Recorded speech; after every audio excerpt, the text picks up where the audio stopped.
নমস্কার মিত্রবৃন্দ। আমি দীপায়ন পাল। নেতাজীপন্থী বৈপ্লবিক রাজনৈতিক সংগঠন আজাদ হিন্দ ফ্রন্টের পক্ষ থেকে আপনাদের প্রত্যেককে জাতীয়তাবাদী শুভেচ্ছা এবং বৈপ্লবিক অভিবাদন জ্ঞাপন করছি। অন্যান্য দিনে আমরা যে লাইভ অনুষ্ঠান সংগঠিত করে থাকি, সেদিনের মতোই আজও কোনো ব্যতিক্রম না রেখে আমার সাথে আছে আমাদের সংগঠনের সাধারণ সম্পাদক নীলাদ্রি শেখর ভূঁইয়া। কিন্তু আজকের অনুষ্ঠানের বিশেষত্ব এখানেই যে আজ আমরা যে বিষয় নিয়ে লাইভ অনুষ্ঠান সংগঠিত করছি সেই বিষয়ে মূল বক্তব্য উপস্থাপন করবেন স্বনামধন্য নেতাজি গবেষক ডক্টর জয়ন্ত চৌধুরী। জয়ন্তদা, তোমাকে আজাদিন ফ্রন্টের পক্ষ থেকে অনেক অনেক শুভেচ্ছা এবং অভিবাদন জ্ঞাপন করছি। নমস্কার যারা আজ দর্শকবৃন্দ। পর্দায় আমাদের লাইভ অনুষ্ঠান প্রত্যক্ষ করছেন তারা নিশ্চয়ই ইতিমধ্যেই অবগত হয়েছেন, কারণ আমরা অনুষ্ঠানের একটি প্রমোশনাল ই কার্ড ইতিমধ্যেই আপনাদের সামনে প্রকাশ করেছিলাম। আজকে আমাদের উপজীব্য বিষয় অনিতা পাফ আসলে কে। দীর্ঘ সময় ধরে অর্থাৎ 1947-এর সেই ডমিনিয়ন স্টেটাস যাকে স্বাধীনতা বলে চালানো হয়, তো সেই তথাকথিত স্বাধীনতার পর থেকেই এমন একটি প্রচার আমাদের সামনে তুলে ধরা হয়েছে কেন্দ্রীয় সরকারের পক্ষ থেকে, সে কেন্দ্রীয় সরকারে যেই থাকুক না কেন, যেই ক্ষমতায় আসীন হন না কেন, সেই উচ্চ পর্যায় থেকে সাধারণ দেশবাসীর মধ্যে একটি প্রচার চালিয়ে দেওয়ার চেষ্টা হয়েছে যে অনিতা পাফ নাকি নেতাজি কন্যা। অথচ কি আশ্চর্য দেখুন, অনিতা পাফ পূর্বে ছিলেন অনিতা ব্রিজেট। তারপরে এমিলি সেঙ্কেলের কাছে পালিত হওয়ার পর তিনি হলেন অনিতা সেঙ্কেল, তারপর হলেন অনিতা পাফ বিয়ের পরে। এখানে ব্রিজেট, সেঙ্কেল কিংবা পাফ এই তিনটে পদবীর মধ্যে কোথাও বসু পদবীর স্থান নেই। অথচ তাকে অনিতা বসু বানানোর কুচক্রান্ত আজও চলছে। কেন? অনিতা পাপ আসলে কে? তিনি কি কোনো বৃহত্তর ষড়যন্ত্রের কুশীলব? আমরা জয়ন্তদার কাছেই এই প্রশ্নের উত্তর অন্বেষণ করব। জয়ন্তদা। হ্যাঁ, প্রথমেই আজাদ হিন্দ ফ্রন্টের আহ, সভাপতি দীপায়ন এবং আমার স্নেহের নীলাদ্রি এবং অসংখ্য যারা দেখছেন আজাদ হিন্দ ফ্রন্টের সদস্যরা সবার প্রতি আমার ভালোবাসার শুভেচ্ছা জানাই। আজকের অত্যন্ত প্রাসঙ্গিক বিষয় নির্ধারণ করা হয়েছে, কারণ এটা অত্যন্ত দুঃখ, ক্ষোভ, তার থেকেই আমাদের মনে বারবার এই জিজ্ঞাসা উঠে এসেছে যে আগামী দিন, আগামী 23শে জানুয়ারি কলকাতা শহরের বুকে বিভিন্ন জেলায়, বিভিন্ন ক্লাব, বিভিন্ন রাজনৈতিক সংগঠন, বিভিন্ন নেতাজি জন্মোৎসব কমিটি, বিভিন্ন তারা নিজের নিজের মতো করে নেতাজি জয়ন্তী পালন করবেন। অবশ্যই সরকারি উদ্যোগেও নেতাজি জয়ন্তী পালন পালন করা হবে। কিন্তু যেটা অত্যন্ত দুঃখের বিষয় যে 125-এর এই সুভাষ বর্ষেও কিন্তু সুভাষ সত্য প্রকাশ্যে আসার কোনো সম্ভাবনা নেই।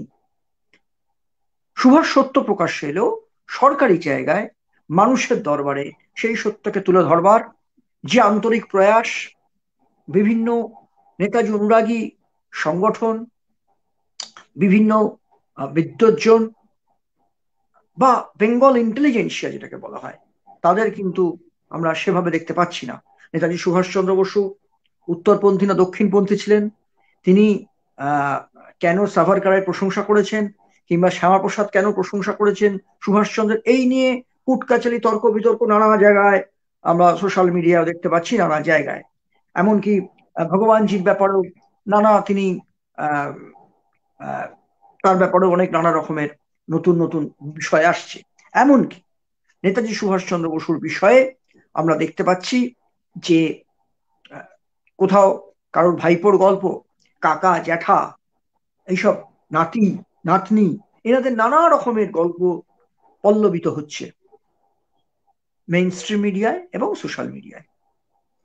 কিন্তু যে দুটো সবচেয়ে বড় মিথ্যা ভারতবাসীকে আজও সরকারিভাবে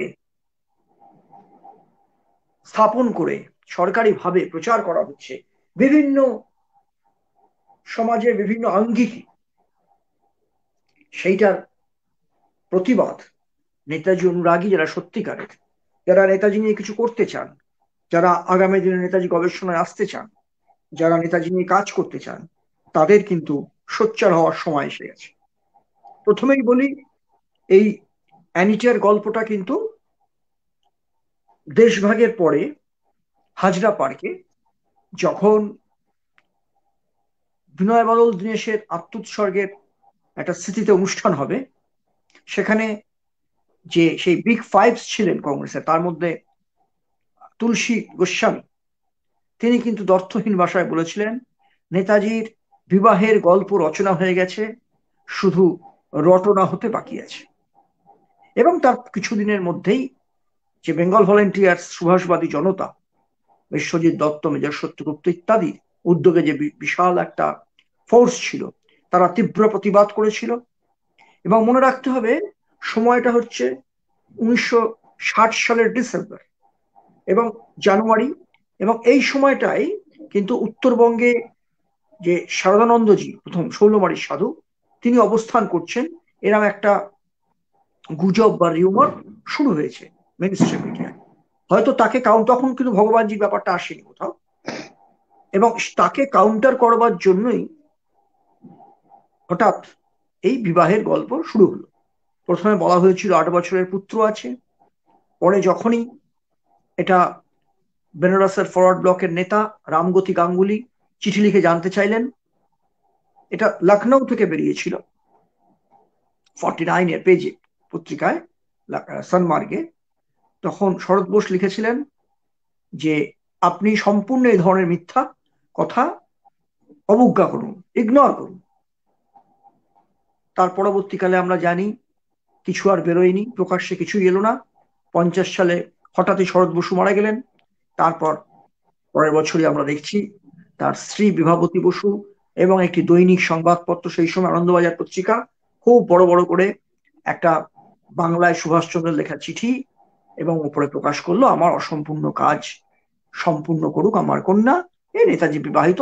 এবং সেখানে সেই 8 বছরের কন্যাই রয়ে গেছেন, পুত্রটা খালি সেক্সটা চেঞ্জ হয়ে গিয়ে পুত্র বদলে কন্যা হয়ে গেছে। এগুলো একটা অত্যন্ত এগুলো খুবই বহু আলোচিত বিষয়গুলি, যারা এর মধ্যে আছেন তারা জানেন সবাই। এবং এই নিয়ে আমি দীর্ঘ অনেকেরই, আপনারা জানেন অনেকে, যে ওই ক্ষমা করো সুভাষ মিথ ভাঙার মধ্যে কিন্তু এই নেতাজির বিবাহের গল্পের ব্যাপারটাও একদম স্পষ্টভাবে তথ্যসূত্র উল্লেখ করে আছে। এবং তারপরে পরে আস্তে আস্তে পল্লবিত হলো, তাকে দিয়ে অনেক কথা বলানো, এবং ওই হঠাৎ ওই 80-র দশকে একটা সিগারেট বাক্সের মধ্যে অনেকগুলো এমিলি সেঙ্কারের সো কল্ড লাভ লেটার আবিষ্কার হলো, ইত্যাদি ইত্যাদি। এবং আমরা তো জানি নেতাজি যে নতুন দাদা, শেষ দাদা, কিংবা মানে ওই প্রেমপত্র গুলো মনে হয় জনৈক, মানে নিজেই নিজেকে গবেষক হিসেবে দাবি করা একজন মানুষ, বসু পরিবারের এবং তার মা, তো তাদের ওই প্রেমপত্রগুলো রচনা করতে মনে হয় 20 বছর লেগেছিল, 60 থেকে 80। হ্যাঁ, এবং তার মধ্যে যে যে হিসেবটাও মিলছে না দীপায়ন, যে হিসেবটা দিয়েছে এতগুলো পাওয়া হাস্যকর। আমরা তো এই বিষয়টা নিয়ে শ্যাম বেনেগালের এগেনস্টে আমরা হাইকোর্টে মামলাও হুম হুম করেছিলাম। হুম। বোস দ্য এবং ফরগটন হিরোর এগেনস্ট। হিরো, তা আমি একটু, যখন তুমি প্রশ্ন তুললেই তখন ওই যে এই বইটা এবং জয়ন্তদা, আনুষ্ঠানিক যে ভাবে, লাভ লেটার হিসেবে বলা হয়, মানে সুভাষচন্দ্র রচনাবলীর ষষ্ঠ খণ্ড, মানে নীল হ্যাঁ, এই প্রচ্ছদের যে উপর বাংলায় নেতাজির ষষ্ঠ ছবি। খণ্ড আছে, ষষ্ঠ হ্যাঁ, খণ্ডে আর ষষ্ঠ এইটা খণ্ড। আচ্ছা, আনুষ্ঠানিক ভাবে মানে আমি বাংলায় পড়েছি, কিন্তু সেখানে কিন্তু আমি ভলিউমে। কোথাও মানে হ্যাঁ, প্রেমের হদিশ খুঁজে পাইনি। মানে যারা এবং এই বলছেন চিঠির তারাও জাল মনে হয় চিঠি, অতটা মিথ্যে কথা বলতে রাইট পারেননি আর কি। রাইট, এবং এই জাল যে ফোর্স, এটা জাল চিঠি দেখেই বোঝা যাচ্ছে বা জাল ছবি দেখেই বোঝা যাচ্ছে। এবার ইন্টারেস্টিং ব্যাপার যে আমরা কোর্টে যাওয়ার যে ব্যাপারগুলো ছিল, যে 80 সালে হঠাৎ সিগারেটের বাক্সে আবিষ্কার হলো চিঠিগুলো। হ্যাঁ, এবং তাতে গল্পটা জানালো যে উনি 37 সালের ডিসেম্বরে নাকি গোপনে বিবাহ করেছেন, এরকম একটা গল্প। এতটাই মিথ্যাচার, কোন দিক থেকে যে মানে অসঙ্গতিটা এত বিপুল, এবং এত তথ্য প্রমাণ এসে গেছে, প্রকাশ্যে এসে গেছে, বিশেষ করে ডিক্লাসিফাই হবার করে ফাইল, তারপরেও বেঙ্গল ইন্টেলিজেন্সিয়া ঘুমিয়ে আছে। ভারতবর্ষের ইতিহাস সচেতন মানুষ, নাগরিক, রাজনীতি সচেতন মানুষ তারা ঘুমিয়ে আছেন। এবং অনেকের গল্পগুলি এমন ভাবেই ছড়িয়ে দেওয়া হয়েছে পল্লবিত করা হয়েছে বিভিন্ন ভাষায়, এবং এটার হিন্দি অনুবাদও বেরিয়েছে, সরকারিভাবে প্রকাশিত হয়েছে এই সমস্ত তথাকথিত লাভ লেটার্স ইত্যাদি ইত্যাদি। তা ডিটেলস আমি খুব বেশি যাচ্ছি না, আজকে খুব আচ্ছা জয়ন্তদা, আমি হার্টফুল তোমাকে একটা কয়েকটা। প্রশ্ন জিজ্ঞাসা করে নিচ্ছি, যে হ্যাঁ, যারা এই হ্যাঁ, সমস্ত বিবাহের গল্পগুলি রচনা করেন, তারা হ্যাঁ, মানে তাদেরকে যখন প্রশ্ন করা হয় যে আপনারা নেতাজি এবং এমিলি সেঙ্কেলের ম্যারেজ রেজিস্ট্রি সার্টিফিকেটটা প্রথমে দেখান, তাহলে তো প্রমাণিত হবে যে তারা বিবাহিত ছিলেন। তখন তারা এই যুক্তিটা দেন যে যেহেতু হিটলারের জার্মানিতে এবং তার অ্যালায়েড স্টেটে এরকম একটা আইন ছিল যে কোনো জার্মান মহিলা কোনো অজার্মান ব্যক্তিকে বিবাহ করতে পারবেন না, সেই কারণে নেতাজি এবং এমিলি সেঙ্কেল নাকি গোপনে বিবাহ করেছিলেন। তো তার প্রতিযুক্তিতে এটাও দেখানো যায় যে সাধারণ নাগরিকের ক্ষেত্রে যা প্রযোজ্য ছিল তা কিন্তু, আমার মনে হয় অন্তত, যে হিটলারের যারা সরাসরি মিত্রপক্ষ ছিল, মানে নেতাজি সুভাষচন্দ্র বসু, মুসোলিনি কিংবা তোজো, তারা কিন্তু সেই আইনের আওতায় কোনোভাবেই পড়তে পারেন না। এটা সাধারণ বুদ্ধিতেই একথা বলে। সাধারণ মানুষের জন্য যে আইন প্রযোজ্য তা কিন্তু তার একেবারে ঘনিষ্ঠ মিত্র কিংবা যুদ্ধ সঙ্গীদের ক্ষেত্রে প্রযোজ্য হতে পারে না। সুতরাং সেদিক থেকে এই যে মানে রেজিস্ট্রি প্রকাশ্যে না আনার পেছনে জার্মান আইনের কথা বলা হয়, সেই আইনটাও কিন্তু এক্ষেত্রে যুক্তির দিক থেকে প্রযোজ্য হচ্ছে না নেতাজির এবং এমিলি এমিলি সেঙ্কেলের প্রসঙ্গে। হ্যাঁ। আমি আমি কলকাতাতে আর্কাইভেও আমি রিসার্চ করতে গিয়ে দেখেছি, সেখানেও এই নিয়ে অনেক ডিসপুট আছে, জার্মান লেডিকে বিবাহ করার ব্যাপারে জনৈক কয়েকজনের নিয়ে আছে। কিন্তু যেটা ব্যাপার, এই রেজিস্ট্রেশনের ব্যাপারটা বললে না, এটাও এখানেও দুর্বল চিত্রনাট্য লেখা হয়েছে। এখানেও তোমার হঠাৎ রটানো হলো গিরিজা মুখার্জি নাকি এরম রেজিস্ট্রেশন পত্র দেখেছেন, তা নাকি শ্যামাপ্রসাদ মুখার্জির কাছে আছে ইত্যাদি। আর তখন শ্যামাপ্রসাদ মুখার্জি মারা গেছেন, ফলে একটা মৃত মানুষের নামে দোষ দেওয়া খুব সোজা, এবং এরকম ধরনের অনেক গল্প চালু আছে। কিন্তু মানে ডিসক্রিপেন্সিস তো অজস্র আছে। এবং যেটা মজার ব্যাপার, এই যে বিবাহের গল্পটা সম্পূর্ণ একটি প্রতিষ্ঠান, পারিবারিক প্রতিষ্ঠান থেকে বেরিয়েছে। দেশ বিদেশের বহু স্বনামধন্য গবেষক আছেন, তারা নেতাজির উপরে বিভিন্ন সময় কাজ করেছেন। কিন্তু এই বিবাহের গল্পটা বা ওই গাড়ি চালিয়ে নিয়ে যাওয়ার গল্পটা, সব সোর্স ওয়ান অ্যান্ড অনলি কলকাতার বসু নেতাজি পরিবারের রিসার্চ একটি ব্যুরো, অংশ। একটি অংশ, একাংশ। এবার আমি যে প্রসঙ্গটায় ছিলাম আগে, আহ, আমি ওই যে চিঠি, ওই সমস্ত ওই চিঠিপত্রের ব্যাপারগুলোতে, এটা খুব ধুমধাম করে খুব হইচই করে বেরিয়েছিল। উল্লেখ করি, এমিলি সেঙ্কেল কত নম্বর এমিলি সেঙ্কেল আমরা জানি না, এবং আমরা তো জানি সেই একাধিক রকমের ছবি সবই এই বইতেই রয়েছে। এখন মানে এগুলো এমিলি সবই সেঙ্কেলকেও এরা বহুরূপী বানিয়ে দিয়েছে, মানে বিভিন্ন চর্বি, আকৃতির এমিলি সেঙ্কেল। একদম চর্বিত চর্বণ হয়ে যাবে এই বিষয়গুলো দিলে। একেবারে এই যে 36-এর মার্চের ছবি একরকম আমরা দেখতে পাচ্ছি, এটা আহ, স্পষ্ট আসছে না আমরা। তারপরে এখানকার যে ছবিগুলো একেবারেই সম্পূর্ণ ভিন্ন মহিলা। হ্যাঁ, এই নিয়ে কোনো মানে ফেস ম্যাপিং এর সায়েন্টিস্ট হওয়ার দরকার নেই। কিন্তু আমি কয়েকটা হার্ট প্রুফ আজকে একটু বলে দিই। এটাই বলে দিই যে এইটা বলা হলো এই নেতাজি রিসার্চ ব্যুরো থেকে প্রকাশিত বই, edited by Shishir Ghosh and Sugata Ghosh. এই বইতে বলা হয়েছে 37-এর ডিসেম্বরে তিনি বিবাহ করেছেন। আচ্ছা, এরপরে আমরা যদি দেখি লেনার্ড গর্ডন, লেনার্ড গর্ডনের বইটাতে আমরা দেখছি 41। কিন্তু এত কাণ্ডের পরে একটা ঘটনা ঘটল, সেটা হচ্ছে যে এই কলকাতা নেতাজি নিয়ে যে একটা পত্রিকা আছে জয়শ্রী পত্রিকা, তার তৎক্ষণাৎ সেই চারণিক মানে সম্পাদক ছিলেন সুনীল দাস, তিনি রাজনীতিক ছিলেন। তার সঙ্গে নেতাজি রিসার্চ ব্যুরোটা মামলা হয়েছিল। হ্যাঁ, এই আচ্ছা। কলকাতাটার মামলা, এটা হচ্ছে petition of doctor Shishir Bose. Doctor Shishir বোসের হুম। পিটিশনের জেরক্স কপি এটা। এই জেরক্স কপিটা, এটা খুবই অনেকগুলো পৃষ্ঠা আছে। এটা হচ্ছে স্যুট নাম্বার এত 77 সালের, মামলাটা 77 সালে হয়েছিল।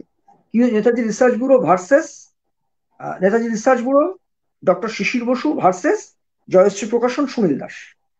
হ্যাঁ, আচ্ছা। এইখানে যে ব্যাপারটা ঘটেছে, যে নেতাজি রচনাবলী তারা প্রকাশ করতে গিয়েছিল, এই জয়শ্রী প্রকাশন প্রকাশ করে, জয়শ্রী। সেই নিয়ে তারা একটা মানে এই মামলা তারা করলো তখন নেতাজি রিসার্চ ব্যুরো থেকে, যেটা ঠিক হচ্ছে না, আমরাই তার স্বত্বাধিকারী। এবং তার জেরে সেখানে আবার ওথ নিয়ে শিশির বসু বলেছেন যে আহ এমিলি সেঙ্কেল এর সঙ্গে সুভাষচন্দ্র বিবাহ হয়েছিল 1942-তে। অর্থাৎ এটা ওথ নিয়ে বলছেন কোর্টে, কোর্টে ওথ নিয়ে বলা। আর এটা সম্পূর্ণ বইতে ছাপা। এবং এই বইটা ভারত সরকারও আবার হিন্দিতে ছেড়েছে। ঠিক আছে, তাহলে এই যে স্ববিরোধিতা কোথায়? অনেকেই তো বলেন বিবাহের ব্যাপার নিয়ে কেন আলোচনা করা হয়, এসব কেন, অমুক তমুক কাদাঘাটা এইসব নানা রকম তার আদর্শের প্রচার দরকার।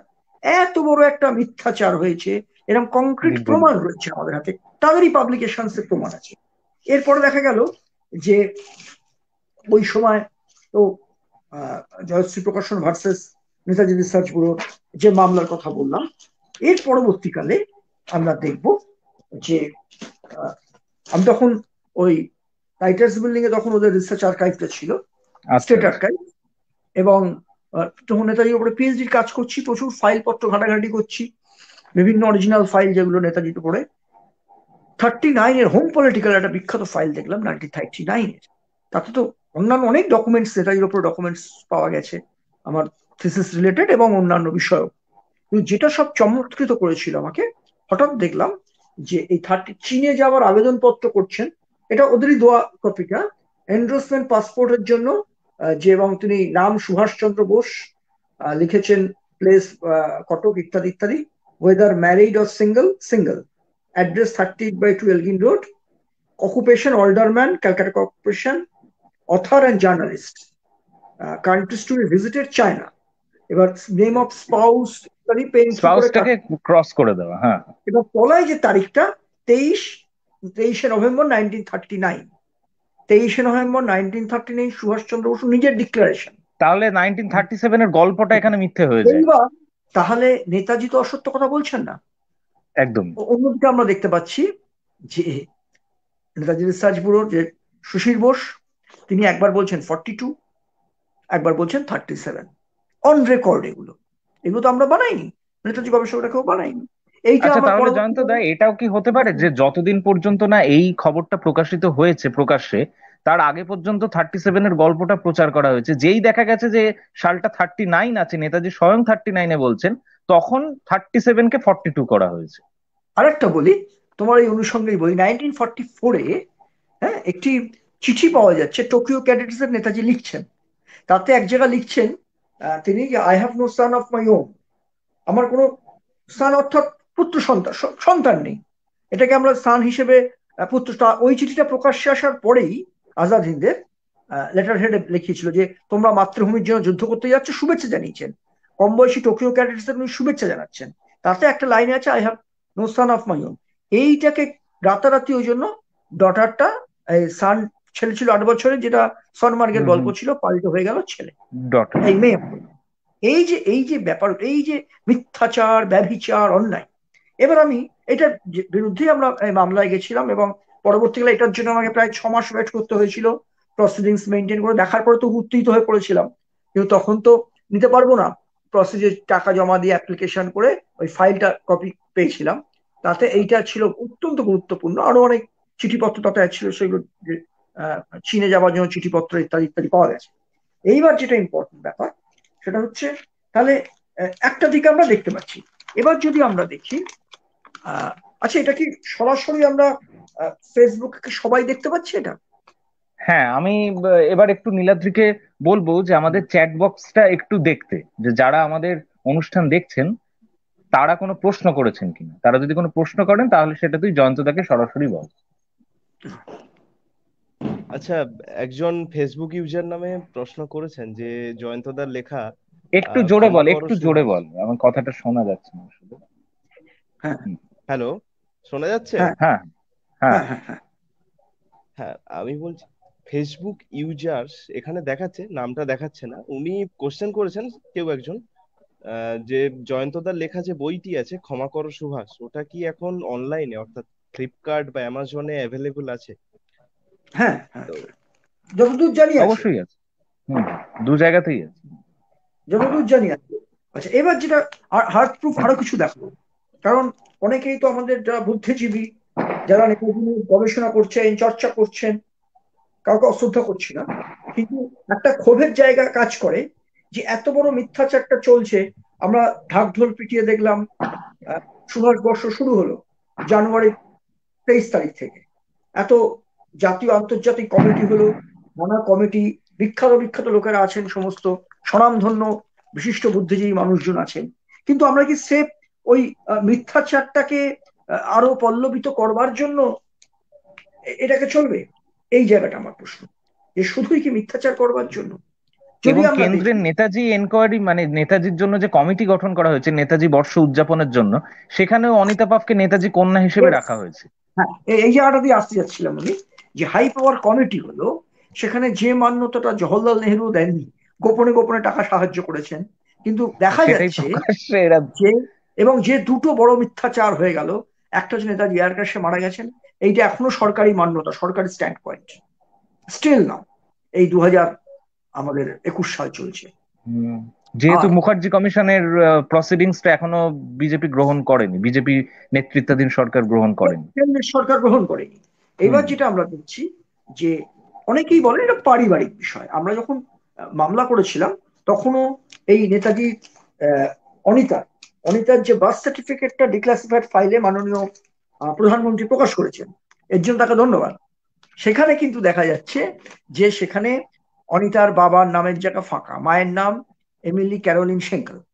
অর্থাৎ কোনোভাবেই বায়োলজিক্যালি, লিগালি নেতাজি সুভাষচন্দ্র বসুর সঙ্গে এমিলি তার সেঙ্কেল সঙ্গে কিংবা অ্যানিটা পাপ যুক্ত নয়। কিন্তু অত্যন্ত প্রভাবশালী গোষ্ঠী বসুবাড়ির রাজনৈতিক প্রভাবশালী ব্যক্তিরা এই মিথ্যাচারটা দিনের পর দিন মানুষের মনে গেঁথে দিচ্ছে। সবচেয়ে লজ্জাজনক ব্যাপার, যে আজকে ভারতবর্ষে অনেক বিষয় নিয়ে আন্দোলন হয়, অনেক ভিত্তিহীন বিষয় নিয়ে অচল হয়, পার্লামেন্ট অচল হয়, দিনের পর দিন পার্লামেন্টের সময় নষ্ট হয়েছে অনেক বিষয় নিয়ে। অতীত যদি আমরা দেখি, সেক্ষেত্রে নেতাজি সুভাষচন্দ্র বসু মানুষকে নিয়ে, নেতাজিকে নিয়ে এত বড় একটা মিথ্যাচার সুপরিকল্পিত ভাবে সরকারি বদান্যতায় হচ্ছে, এত বুদ্ধিজীবী, এত যারা অল্প কারণেই পদক টদক ফেরত দিয়ে দেন বিভিন্ন কারণে, তারা নিশ্চুপ কেন? কেন নিশ্চুপ? নেতাজি নিয়ে যারা বিভিন্ন ভগবানজি, নেতাজি ইত্যাদি যারা বলেন খুব ভালো, কিন্তু এই বিষয়টা নেতাজির উপর এত বড় চরিত্র হনন মিথ্যা আরোপ করা হচ্ছে, সে ব্যাপারে মৌন কেন? এইটা খুবই লজ্জাজনক। আমরা যখন হ্যাশট্যাগ মুভমেন্টটা করেছিলাম, বহু মানুষ সাড়া দিয়েছিলেন, কিন্তু আরো যে প্রত্যাশা ছিল, আরো মানুষ যারা বিভিন্ন সময় নেতাজি নিয়ে চর্চা করেন, কেউ বইপত্র লেখেন, পাবলিকেশন আছে, নানা বিষয়ে এই মজলিসি আড্ডায় অনেকে আমাকে সমালোচনা করেন, এই অমুককে সমালোচনা করেন, অনেক কিছু করেন, অনেক কিছু, চায়ের কাপে তুফান ওঠে, কিন্তু এই নেতাজির উপরে চরিত্র হনন করা হয়েছে তার কংক্রিট এভিডেন্স পাওয়া গেছে। ডিক্লাসিফাইড ফাইলে দেখা যাচ্ছে অ্যানিটা পাফের সঙ্গে সুভাষচন্দ্র বসুর কোনো কানেকশন নেই, বায়োলজিক্যালি, লিগালি কিচ্ছু না। অন্যদিকে আমরা দেখতে পাচ্ছি একের পর এক জাল বিষয়। আমরা যখন মামলা করা হয়েছিল আলিপুর কোর্টে, তখন জানানো হয়েছিল এটা সম্পূর্ণ পারিবারিক বিষয়। কিন্তু যে বিষয়টা বলি, যে সুরেশচন্দ্র বসু নেতাজির শেষদাদা, এবং তিনি সালটা ছিল 20/12/70, গড়িয়া পূর্ণিমা সম্মিলনী সভা, এখনো সেটা আছে। সেখানে তিনি একটি সভাপতি, একটা অনুষ্ঠান হয়েছিল, বিখ্যাত অধ্যাপক ছিলেন জাহ্নবী চক্রবর্তী, ওনার সুপুত্র দেবাশিস চক্রবর্তীর সৌজন্যে এবং বিপ্লবী ধীরেনদের সৌজন্যে। আমাকে ক্যাপ্টেন বিশ্বজিৎ দত্ত বলেছিলেন তাদের যে মিনিটস বুক, সেই যে সুরেশচন্দ্র বসু লেকচার দিয়েছিলেন তার মিনিটস বুক, সেটা দেখেছিলাম এবং অনুমতি নিয়ে জেরক্স করে আবার ফেরত দিয়ে এসেছিলাম। সেই জেরক্স যেটা করেছিলাম, সুরেশচন্দ্র সুরেশচন্দ্র বসু যে বক্তব্য রেখেছিলেন, তার তলায় সুরেশচন্দ্র বসু, উদ্যোক্তারা লিখে দিয়েছিলেন ওপরে, তলায় সুরেশচন্দ্র বসু সই করে দিয়েছিলেন 70 সালে। কে বলছেন? নেতাজি দাদা, শেষ দাদা। তিনি বেঁচে আছেন, তখন বেঁচে ছিলেন তখন। তিনি কিন্তু স্পষ্ট ভাষায় বলছেন, অনেকগুলো বলেছেন, লাস্ট প্যারাগ্রাফটা খুব ইম্পর্টেন্ট। তিনি বলছেন অনিতা বসু জওহরলাল নেহরুর আরেকটি মিথ্যা সৃষ্টি। দাবিটা কার বেশি জিজ্ঞাসা করছেন, কন্যা না স্ত্রীর? এর আগে তার পুত্রকে আনার কথা একটি ভারতীয় কাগজে প্রকাশিত হয়েছিল, চেহারায় না মেলার জন্য পুত্রের বদলে কন্যার সৃষ্টি করা হলো। এটা 20/12/70 সালের সিগনেচার করা সুরেশচন্দ্র বসু। সুরেশচন্দ্র বসু বসুবাড়ির মানুষ, সুভাষচন্দ্র বসু ছোটবেলা থেকে দেখেছেন। একদম। তার কথা অমান্য, শুধু তাই নয়, সেই দিনকার সভায় কারা ছিলেন আমি ওই মিনিটস বুক থেকে জেরক্স করেছিলাম। আমরা এটা মামলায় দিয়েছিলাম তো সেই সময়, পরবর্তীকালে অনেক জায়গায় এটা বেরিয়েছে, এগুলি ছাপার অক্ষরও বেরিয়েছে অনেক জায়গায়। আচ্ছা, সেদিনকার মিনিটস বুকের যে পাতায় তৃতীয় অধিবেশন ছিল, আহ্বায়ক পরেশ মুখোপাধ্যায়, স্থান সুরত মল্লিক রোডে 200-112, নেতাজি প্রসঙ্গ, তারিখ 20শে ডিসেম্বর 70 সাল। সভাপতি সদস্যেন্দ্র চৌধুরী, প্রধান বক্তা সুরেশচন্দ্র বসু। এখানে দিকপাল মানুষজনের আমরা সই দেখতে পাচ্ছি সুরেশচন্দ্র বসু থেকে। সভায় কারা কারা ছিলেন প্রত্যেকের স্বাক্ষর। প্রত্যেকেই কিন্তু অত্যন্ত সমাজের তারা খুব পরিচিত মানুষ ছিলেন। এবং 58 জনকে আমরা দেখতে পাচ্ছি, 58 জন সেই সভায় উপস্থিত ছিলেন। এবং এবং 58 এবং আরো আরো আরো আরো কথা লেখা আছে। একটি দেখা যাচ্ছে তলায় লেখা আছে, এটা সম্ভবত সইটা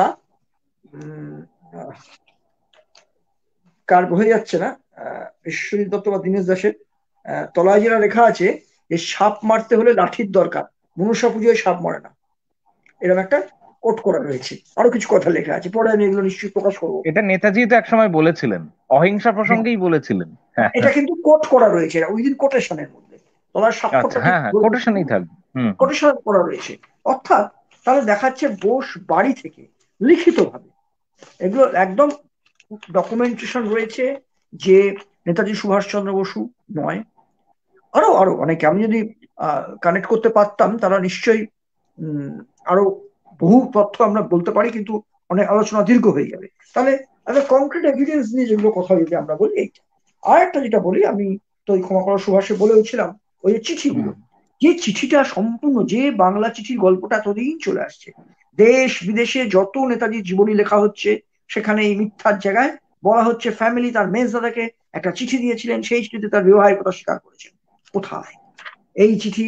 কতবার জাল হয়েছে, এই যে আমরা স্পষ্ট দেখতে পাচ্ছি কতগুলো এমিলির মুখ, রামগতি গাঙ্গুলির চিঠি, এবং পরিষ্কার আমাদের যে কেন্দ্রীয় সরকার জানাচ্ছেন, তার তারিখটা হচ্ছে একেবারেই কেন্দ্রীয় সরকার 79-এ স্পষ্টভাবে তৎকালীন রাজ্যপালকে জানাচ্ছেন যে নেতাজি ত্রিভুবননারায়ণ সিং এর, যে নেতাজি কোনো বিদেশিনীকে বিবাহ করেছেন বা তার কন্যা হয়েছে, ভারত সরকারের কাছে তথ্য নেই।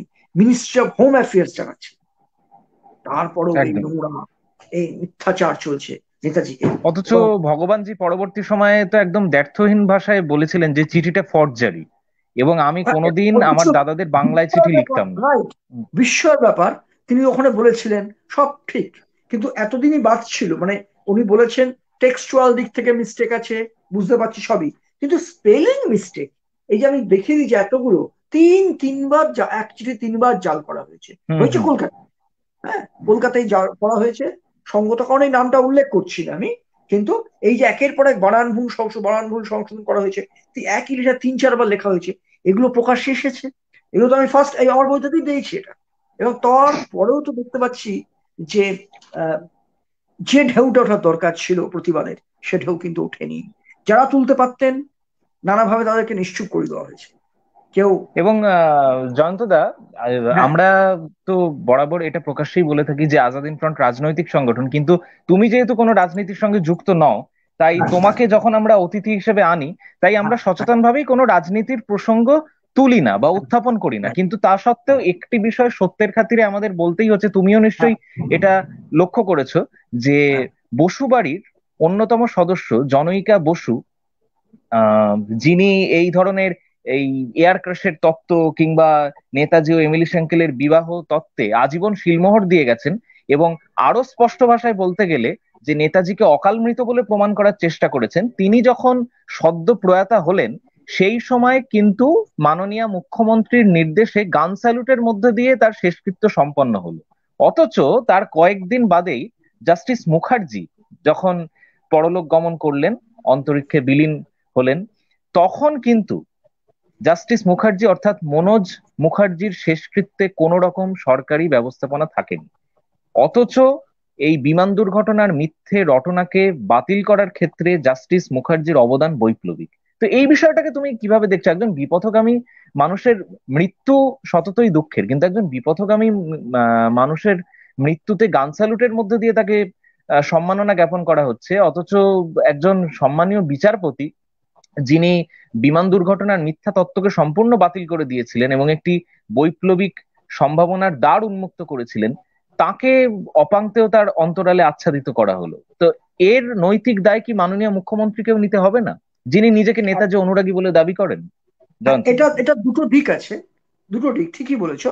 যারা যদি রাজনীতির রঙে, রাজনীতির ক্ষমতায় বলীয়ান হয়ে জনপ্রতিনিধি হতে পারে, 5 কোটি মানুষ বা আরো তার বেশি জনপ্রতিনিধিত্ব করেন লোকসভা কিংবা বিধানসভাতে, সেক্ষেত্রে তার রাষ্ট্রীয় সম্মান পেতে পারেন, দলীয় দিক থেকে যারা ক্ষমতা থাকে দেন। আবার মাননীয় মুখ্যমন্ত্রী প্রকাশ্যে বলেছেন তিনি বিমান দুর্ঘটনার গল্প বিশ্বাস করেন না।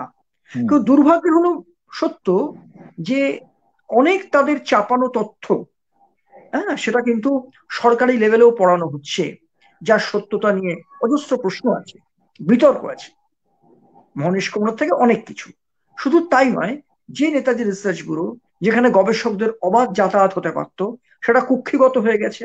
তারা রাজ্য সরকার এবং কেন্দ্র সরকার দুতরফ থেকেই তারা কিন্তু আর্থিক সাহায্য পান। ফলে জাতির সম্পত্তি নেতাজি ভবন, পবিত্র জায়গা, সেখানে যখন আমরা দেখতে পাচ্ছি নেতাজির মায়ের ঘরটা হয়ে গেছে আহ নেতাজির কক্ষ, আর নেতাজির কক্ষটা হয়ে গেছে তার মেজদা শরৎ বসুর নামে, এই যে একের পর আরো অনেক কিছু আছে, আমি যাচ্ছি না, প্রচুর মাকে আছে, মুছে দেওয়ার চেষ্টা হয়েছে মানে ঘরের অনেক জায়গা কিছু। থেকে। সবই আর্থিক রসায়ন কারণে হয়েছে। আহ, এটা এটা ঘটনা, যেটা প্রশ্নটা করলে এটা ঠিকই তাই, যে এই যে রাজনীতিতে থাকলে অনেকে অনেক কিছু, যেমন আমরা যখন মাউন্ট ব্যাটেন, তো দেশভাগের অন্যতম পুরোধা ছিলেন, তিনি যখন 80 সালে বোম ব্লাস্টে মারা গেলেন লন্ডনে সপরিবারে, যে মাউন্ট ব্যাটেনের সামনে আইএনএর মেমোরিয়াল ভেঙে দেওয়া হয়েছিল, উড়িয়ে দেওয়া হয়েছিল ডিনামাইট চার্জ করে। কোনো সভ্য জাতি যা করতে পারে না, দ্বিতীয় একদম। বিশ্বযুদ্ধে মৃত সৈনিকদের এরকম অপমাননা কেউ করেনি, in presence of Jawaharlal Nehru. এটা কিন্তু সিঙ্গাপুরে ঘটেছে, তার ভিডিও ক্লিপিংসও দেখতে পাই। সেই মাউন্ট ব্যাটেনকে তখন তারা হুমকি দিয়েছিলেন আজাদিনদেরকেও, তাকে উড়িয়ে দেওয়া হবে বলে। কিন্তু বাস্তব ক্ষেত্রে যখন 80 সালে মারা গেলেন, তখন আমাদের এই খণ্ডিত ভারতের কিন্তু পতাকা অর্ধনমিত রাখা হয়েছিল এবং জাতীয় ছুটি দেওয়া হয়েছিল, আমার স্পষ্ট মনে আছে। এবং তার স্মরণে একটি ডাক টিকিটও প্রকাশিত হয়েছিল সেই মাউন্ট ব্যাটেনের।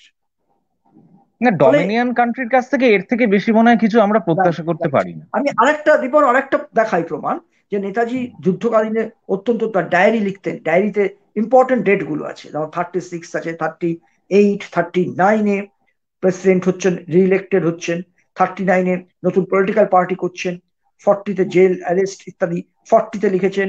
আচ্ছা, 41-এ এসকেপটা পর্যন্ত আছে, এসকেপ। কিন্তু কোথাও মানুষের জীবনে বিবাহ একটা অত্যন্ত উল্লেখযোগ্য দিক, কোথাও এটা একদম। পার্সোনাল ডায়েরি, ছোট্ট পৃষ্ঠা, এগুলো থাকার কথা ছিল, নেই। অথচ হাজার হাজার প্রেমপত্র তৈরি করা হয়েছে। এই যে আবার কিছু কিছু ব্যক্তি এরকম বলে থাকেন যে প্রেম করাটা কি অন্যায়? নেতাজির জীবনে হ্যাঁ, তিনি মহান এইরকম বিপ্লবী বলে কি প্রেম আসতে পারে না? তো না না, এক্ষেত্রে এরকম আমাদের ছিল যেটা মনে হয় যে প্রেম অবশ্যই কারোর জীবনে আসতে পারে, যেমন তার সব থেকে বড় উদাহরণ না না, রাসবিহারী বসু। বিবাহ তো তার অন্যায় নয়। জীবনের, হ্যাঁ, অন্যায়। বিবাহটা তো মহাপ্রভু চৈতন্যদেব, শ্রীরামকৃষ্ণদেব, বিবাহটা তো অন্যায় না, আমাদের শাস্ত্র সমর্থন করছেন, বিবাহটা খুব স্বাভাবিক। কিন্তু নেতাজি সুভাষচন্দ্র বসু যদি বিবাহ করতেন, সেখানে গোপন করার কোনো প্রশ্ন ছিল না, দেশবাসী এক্স্যাক্ট। সাদরে গ্রহণ করত। অথচ তাকে, যিনি সময় পাচ্ছেন না, যার বুকের পকেট জামা সমস্ত সার্চ করছে গেস্টাবো, সিক্রেট সার্ভিসের লোক, হিটলারের, আর সেখানে তিনি অনায়াসে চিঠি লিখে গেলেন একের পর এক, কেউ ইন্টারসেপ্ট করলো না, এত কিছু ব্রিটিশ, এত কেউ ধরতে পারলো না। হঠাৎ 80 সালে সেই চিঠিগুলো আবিষ্কার হলো একটা একদম। সিগারেটের বাক্স, সিগারেটের বাক্স কিভাবে এলো, তার সব এবং প্রফরমা শরৎচন্দ্র বসুর কোথায়? মৃত্যুর পর, শরৎচন্দ্র বসুর মৃত্যুর অনেকদিন পর। পর, শুধু শরৎ হুম, বসু হুম। মৃত্যু করা, সুরেশচন্দ্র বসুর মৃত্যুর পরেও, যিনি ভোকাল হতে পারতেন, সত্য সত্য একদমই। সুরেশচন্দ্র বসু মারা যাবার পরেও এই 10 বছর পরে এইসব অত্যন্ত ন্যাক্কারজনক কাজ করা হয়েছে, মানে বললে ইতিহাস হয়ে যায়। কিন্তু আমার যে জায়গাটা, আমাদের ব্যথার জায়গাটা, আমরা যারা নেতাজিকে ভালোবাসি, সেটা হচ্ছে এত সত্য সামনে বেরিয়ে এসছে। বাংলায় জাল চিঠি, তার আহ, জন্মের শংসাপত্রে নেতাজির সঙ্গে সম্পর্ক যুক্ত নয় কোনোভাবে, নেতাজি নিজে বলছেন নয়, নেতাজির পরিবারের যারা দাদা স্থানীয় তারা বলছেন দাদা, দাদা, তারা বলছেন নয়, মিথ্যা। এমনকি এত কাণ্ড, আর আরো অজস্র ডিসক্রিপেন্সি আছে, এগুলো তো আসবে প্রকাশ্যে, এগুলো বইতে আরো অনেক আসবে। এবং নেতাজির যে একটি শিশির বসুর সিক্রেট ফাইল, সেই সিক্রেট ফাইলে তো আরো অনেক কিছু জানা যাচ্ছে, অনেক কিছু জানা যাচ্ছে আরো। ফলে তারা হন্য হয়ে মিসেস এমিলি সেঙ্কেলের ব্রেভার রেজিস্ট্রেশন খুঁজে বেড়াচ্ছেন, ইত্যাদি ইত্যাদি। শুধুমাত্র চরিত্র হনন তা নয়, এর সঙ্গে একটা আন্তর্জাতিক বিষয় অবশ্যই জড়িয়ে আছে। তৎকালীন আমরা জানি অনেক রথী মহারথী জড়িয়ে আছে এই চক্রান্তের সঙ্গে। বোসবাড়ির তো আছেই একটা অংশ বিরাট, তার সঙ্গে জড়িয়ে আছেন তৎকালীন মুখ্যমন্ত্রী বিধানচন্দ্র রায়, জড়িয়ে আছেন হুম। জওহরলাল নেহরু এবং ভারতবর্ষের প্রথম স্বরাষ্ট্রমন্ত্রী এবং উপপ্রধানমন্ত্রী বল্লভভাই প্যাটেল। ফলে তার সঙ্গে রাজনৈতিক সমীকরণে জড়িয়ে গেছে অনেকগুলি দল। এই সত্য যদি সামনে আসছে, তবুও সরকারিভাবে কোনো চক্ষু লজ্জার বালাই নেই, এবং সবচেয়ে বড় কথা, প্রশ্ন করার মানসিকতা কেন নেই? এটাও তো খুব পীড়াদায়ক যে প্রত্যেক রাজনৈতিক দলই তো দেশকে ভালোবেসে রাজনীতি করেন। তারা তারা কেন প্রশ্ন করার কি তাদের অধিকার নেই? তারা প্রশ্ন করছেন না তার নেতৃত্বের কাছে। এত বুদ্ধিজীবী, রাজনীতি আশ্রয়ী বুদ্ধিজীবী আছেন, তারা এক্ষেত্রে কেন মৌনতা? ক্ষুদ্র চাওয়া পাওয়া, লাভ লোকসানের অঙ্ক কষে, মান সম্মান অর্থ করি এইদিকে তাকিয়ে নেতাজিকে প্রতি আজও আমরা সেই 70 বছর আগের সময়টাকে বহন করে যাব। অন্যদিকে আমরা দেখতে পাচ্ছি সোশ্যাল মিডিয়ায় বহু নতুন প্রজন্মের ছেলে মেয়ে সত্যিকারের তারা ভক্ত, নেতাজি নিয়ে কাজ করতে চায়। আবার এটাও প্যারালালি লক্ষ্য করছি আমরা, নেতাজি অনুরাগীদের মধ্যে বিভ্রান্তি সৃষ্টি করা হয়েছে। তারাও কাকে কাকে গালমন্দ করবে, এর ত্রুটি তার ত্রুটি। এদিকে হুম। ভগবানজিকে মানছেন, এদিকে তার বিবাহ নেতাজি নিজে, ভগবানজি নিজে অস্বীকার করছেন বিবাহটা মিথ্যে জাল ইত্যাদি। সেক্ষেত্রেও বিবাহের গল্পটাকে বিশ্বাস করানো হচ্ছে। এই আমাদের স্পাইন সোজা রাখা দরকার। এই জায়গাটা কেন আমরা প্রতিবাদ করতে পারছি না? আমি কাউকে অসম্মান করছি না, প্রত্যেকে যে যার জায়গায় গবেষণা করছেন, হ্যাটস অফ তাদেরকে। কিন্তু এটাও ঘটনা, সম্মিলিতভাবে ঐক্য সুরে কেন আমরা হ্যাশট্যাগ মুভমেন্টটা করতে পারলাম না? কেন তারা পিছিয়ে গেলেন? তারা নীরবতা পালন করলেন কেন? সবকে ওথ অফ সিক্রেসি নিয়ে বসে আছেন, সব গোপনীয়তার শপথ নিয়ে বসে আছেন ওই 20 থেকে 70 সবাই। এই প্রশ্নগুলো তো এবং উঠবেই। জয়ন্ত দাস, আমাদের সব থেকে পরিতাপের বিষয় এটাই বলে মনে হয়, মানে এটা আজাদিন ফ্রন্টের পক্ষ থেকে হ্যাঁ, আমি বলছি, যে মাঝে মাঝেই এরকম নাকি বলতে শোনা যায় যে আজাদিন ফ্রন্ট তো একটা রাজনৈতিক সংগঠন, সুতরাং আমরা এখানে যুক্ত হব না। তো যারা এই ধরনের কথা বলেন, তাদের আমি দেখি যে ফেসবুকে তারা সারাদিন ধরে দু তিনটে নেতাজি সংক্রান্ত পোস্ট করে যান, 5-10টা লাইক পান, এবং তাতে এত আত্মপ্রসাদ লাভ করেন যে সেই আত্মপ্রসাদ লাভ করার পরে নিদ্রামগ্ন হয়ে যান। এবং এই ধরনের ব্যক্তিরাই বলে থাকেন যে আজাদিন ফ্রন্ট রাজনৈতিক সংগঠন বলে আজাদিন ফ্রন্টে যুক্ত হওয়া যাবে না। সুতরাং আমরা দ্ব্যর্থহীন ভাষায় এটা বলতে চাই যে আমরা কিন্তু নেতাজিকে নিয়ে ব্যবসা করতে নামিনি। আমরা নেতাজির আদর্শকে সমগ্র ভারতবর্ষে দৃঢ় প্রথিত করতে চেয়েছি, এবং সেটা কিন্তু রাজনৈতিক সংগ্রামের মধ্যে দিয়েই একমাত্র সম্ভব হতে পারে। সুতরাং যারা আজাদিন ফ্রন্টকে সমালোচনা করেন তাদের উদ্দেশ্যে একটাই কথা বলবো, যে আজাদিন ফ্রন্ট কিন্তু নেতাজির আদর্শকে দৃঢ় প্রথিত করার জন্য এবং নেতাজির আদর্শের ভারতকে পুনর্গঠিত করার জন্য নির্মিত হয়েছে। আজাদিন ফ্রন্ট শুধুমাত্র 23শে জানুয়ারিতে নেতাজির গলায় মালা পরিয়ে দায়িত্ব সমাপ্ত করার জন্য নির্মিত হয়নি। আর জয়ন্তদা না, নিশ্চয়ই আমাদের সঙ্গে এই বিষয়ে সহমত হবেন, তার জন্য আমি একটু সংযোজন জয়ন্তদা করি। আমি একাধিকবার একটা অতিথি সংযোজন হিসেবে করি আমাদের অনুষ্ঠানে উপস্থিত হন। হুম, হুম। আমি একটু সংযোজন করি। ইতিমধ্যে তোমরা সেই কাজটা করছো, সেটা হচ্ছে নেতাজি নিয়ে হিমালয়ান্তিক মিথ্যাচার হয়েছে। এই হিমালয়ান্তিক মিথ্যাচারটা আমি সম্পূর্ণ কোট করছি বিখ্যাত লেখক, ঔপন্যাসিক, আমার খুবই শ্রদ্ধেয় নারায়ণ সান্যালের কথা। নারায়ণ সান্যাল প্রথম দিকে, আমি নেতাজিকে দেখেছি বইতে ভূমিকাতে লিখেছিলেন যে এমিলি সেঙ্গেল বিবাহের গল্প ইত্যাদি, যে তার প্রতি অবিচার করা হয়েছে, বুদ্ধদেবের প্রসঙ্গ এনেছেন ইত্যাদি। পরবর্তীকালে তিনি যখন সত্য জানতে পারলেন, সেই সত্য জানার পরে কিন্তু তিনি যে সত্যি মহান লেখক, মহান গবেষক, তা প্রমাণ তিনি কিন্তু স্পষ্টভাবে পরের এডিশনেই বললেন যে এটা আমার বড় ভুল হয়েছে, অজানা। এবং নেতাজির প্রতি যে হিমালয়ান্তিক মিথ্যাচার হয়েছে বলে কিছু ক্যাটাগরিক্যাল প্রশ্ন করেছেন, যে কেন এমিলি সেঙ্কেল ভুল বলছে। নেতাজি যদি সত্যিই তো বিবাহিত স্ত্রী বা থাকতেন, তাহলে ডিপ্লোম্যাটিক চ্যানেলে কেন খবর নিলেন না? কেন মার্কিন যুক্তরাষ্ট্র, ব্রিটেন কেউ জানতে পারলো না? শুধু জানতে পারলো ওই বোসবাড়ির এরা, একটা এবং সেকশন। তাদের সিক্রেট সার্ভিস অত্যন্ত স্ট্রং এবং ছিল, তাদের পক্ষে এবং জানাটাই স্বাভাবিক এবং ছিল। এবং ভারত সরকার সাম্প্রতিককালে জানার পরে আবার তাকে কন্যা হিসেবে বরণ করে নিয়েছে। এই যে ব্যাপারগুলো ঘটেছে, এই যে আহ, এই এই মিথ্যাচারের বিরুদ্ধে নিশ্চয়ই আজাদ হিন্দ ফ্রন্ট লড়াই করলে সমস্ত নেতাজি অনুরাগীরাই, সত্যিকার যে নেতাজিকে ভালোবাসেন, নিশ্চয়ই তারা সঙ্গে থাকবেন। রাজনীতি অরাজনীতির ব্যাপারটা নয়, ব্যাপারটা হচ্ছে সত্য প্রতিষ্ঠার লড়াই। যে যেভাবে পারা যায়, যে যে প্ল্যাটফর্মে আছেন। আমরা তো দেখেছি বিপুল সাড়া পাওয়া গেছিল যারা সত্যান্বেষী নেতাজি অনুরাগী তাদের মধ্যে। আর যারা নেতাজিকে নিয়ে অন্য ভাবনা চিন্তা করেন, তাদের আহ তাদের বিভিন্ন রকমের আগামীর কথা ভেস্টেড ভাবেন, ইন্টারেস্ট থাকে। হুম হুম। আগামীর কথা ভাবেন বা তাকে অন্য চিন্তা ভাবনা করেন, তারা মৌন অবলম্বন করেছেন, তারা সব ওথ অফ সিক্রেসি নিয়ে বসে আছেন, কিংবা তারা চুপচাপ ছিলেন, এবং তারা পছন্দ করেন ওই পুরনো কাসুন্দি কিছু ঘাঁটতে। হ্যাঁ, নেতাজিকে নিয়ে তিনি কোন উত্তরপন্থী না দক্ষিণপন্থী, ডানপন্থী না বামপন্থী, এই নিয়ে নেতাজির উপরে জ্বলন্ত মিথ্যা হয়ে গেল। কেন্দ্রীয় সরকার করলো, আমি কোনো সরকারের বিরুদ্ধে কোনো কথা বলছি না, কিন্তু সরকারের নীতির বিরুদ্ধে কথা বলছি। কোনো ব্যক্তি নরেন্দ্র মোদী বা ব্যক্তি মমতা বন্দ্যোপাধ্যায় নয়, হুম। ব্যাপারটা হচ্ছে নীতিগত ভাবে নেতাজির উপরে। নেতাজিকে তারা প্রত্যেকে নিশ্চয়ই ভালোবাসেন, নিশ্চয়ই, অন্তত 23 জানুয়ারি তো আমরা দেখি তারা মালা দেন, সুতরাং তারা অশ্রদ্ধা করেন তো নয়। কিন্তু যেটা রহস্যময় ব্যাপার, যে নেতাজির উপরে দুটো নেতাজির চরিত্র হনন, হাতে প্রমাণ এসে গেছে। আগে না হয় বলতো লোকে, কেন বিয়েটা কি অন্যায়? না, বিয়ে অন্যায় নয়, বহু মহাপুরুষ করেছেন, কিন্তু নেতাজির ক্ষেত্রে নয়, যেটা অসত্য সেটাকে আমরা মানবো কেন? সবচেয়ে বড় কথা, এই বিবাহের নেপথ্যে অনেকগুলো ষড়যন্ত্র আছে। যেমন আছে ওই অ্যাশ অ্যানিটা এয়ার ক্র্যাশের গল্প, অর্থাৎ ছাই ভস্যের গল্প, তিনি বলে দিলেই হয়ে যাবে। এবং আমরা এখানে দেখতে পাবো এই নেতাজি রচনাবলী একের পর এক বেরিয়েছে। এইখানে একটা ভ্যালিড লিগাল প্রশ্ন করছি, যে উনি জনৈকা বিদেশিনী অ্যানিটা পাফ, তিনি গ্রন্থস্বত্ব তুলে দিচ্ছেন নেতাজি রিসার্চ ব্যুরোর হাতে। তার অবস্থানটা কি? অনিতা বসু, তাকে এস্টাবলিশ করতেই হবে তিনি নেতাজি কন্যা। সমস্ত গ্রন্থস্বত্ব নেতাজির যাবতীয় উনি তুলে দিচ্ছেন, কিসের ভিত্তিতে? আবারও বলছি যে মানে কি নেতাজি রিসার্চ আশ্চর্য, ব্যুরো, যার কন্যা হিসেবে এই ভ্যালিডিটিটা প্রুভড নয়, তার তিনি মানে স্বার্থ আছে। গ্রন্থস্বত্ব দান করছেন, মানে কি তার হাস্যকর মানে, ব্যাপার। এবং এবং এবং অনিতাকে মান্যতা দেওয়া, ছাইভস্যের মান্যতা দেওয়ার নেপথ্যে তার মানে কি অঙ্ক কাজ করছে, আমরা তার ইঙ্গিত হুম স্পষ্ট, হুম হুম। স্পষ্ট ইঙ্গিত। আবার আমরা দেখতে পাচ্ছি যে লেখকের গ্রন্থস্বত্ব 60 বছর, মৃত্যু 60 বছর পরে উঠে যায়। আমরা শান্তিনিকেতনের ক্ষেত্রে দেখেছি, রবি ঠাকুর মারা যাওয়ার পরে 60 বছর হয়ে যাওয়ার পরে বিভিন্ন রচনাবলী বার করছে রবীন্দ্রনাথ ঠাকুরের। 1945 সালে সুভাষচন্দ্র বসু মারা গেছেন এই মর্মে যখন নেতাজি রিসার্চ ব্যুরো ঘোষণা করেছে, তারা বিশ্বাস করে 45-এ মারা গেছে, তাহলে তারা গ্রন্থস্বত্ব ছাড়তে রাজি হয় না কেন? কেন তারা মামলা করতে যায়? ভাবের ঘরে একদম। চুরি কি এটা নয়?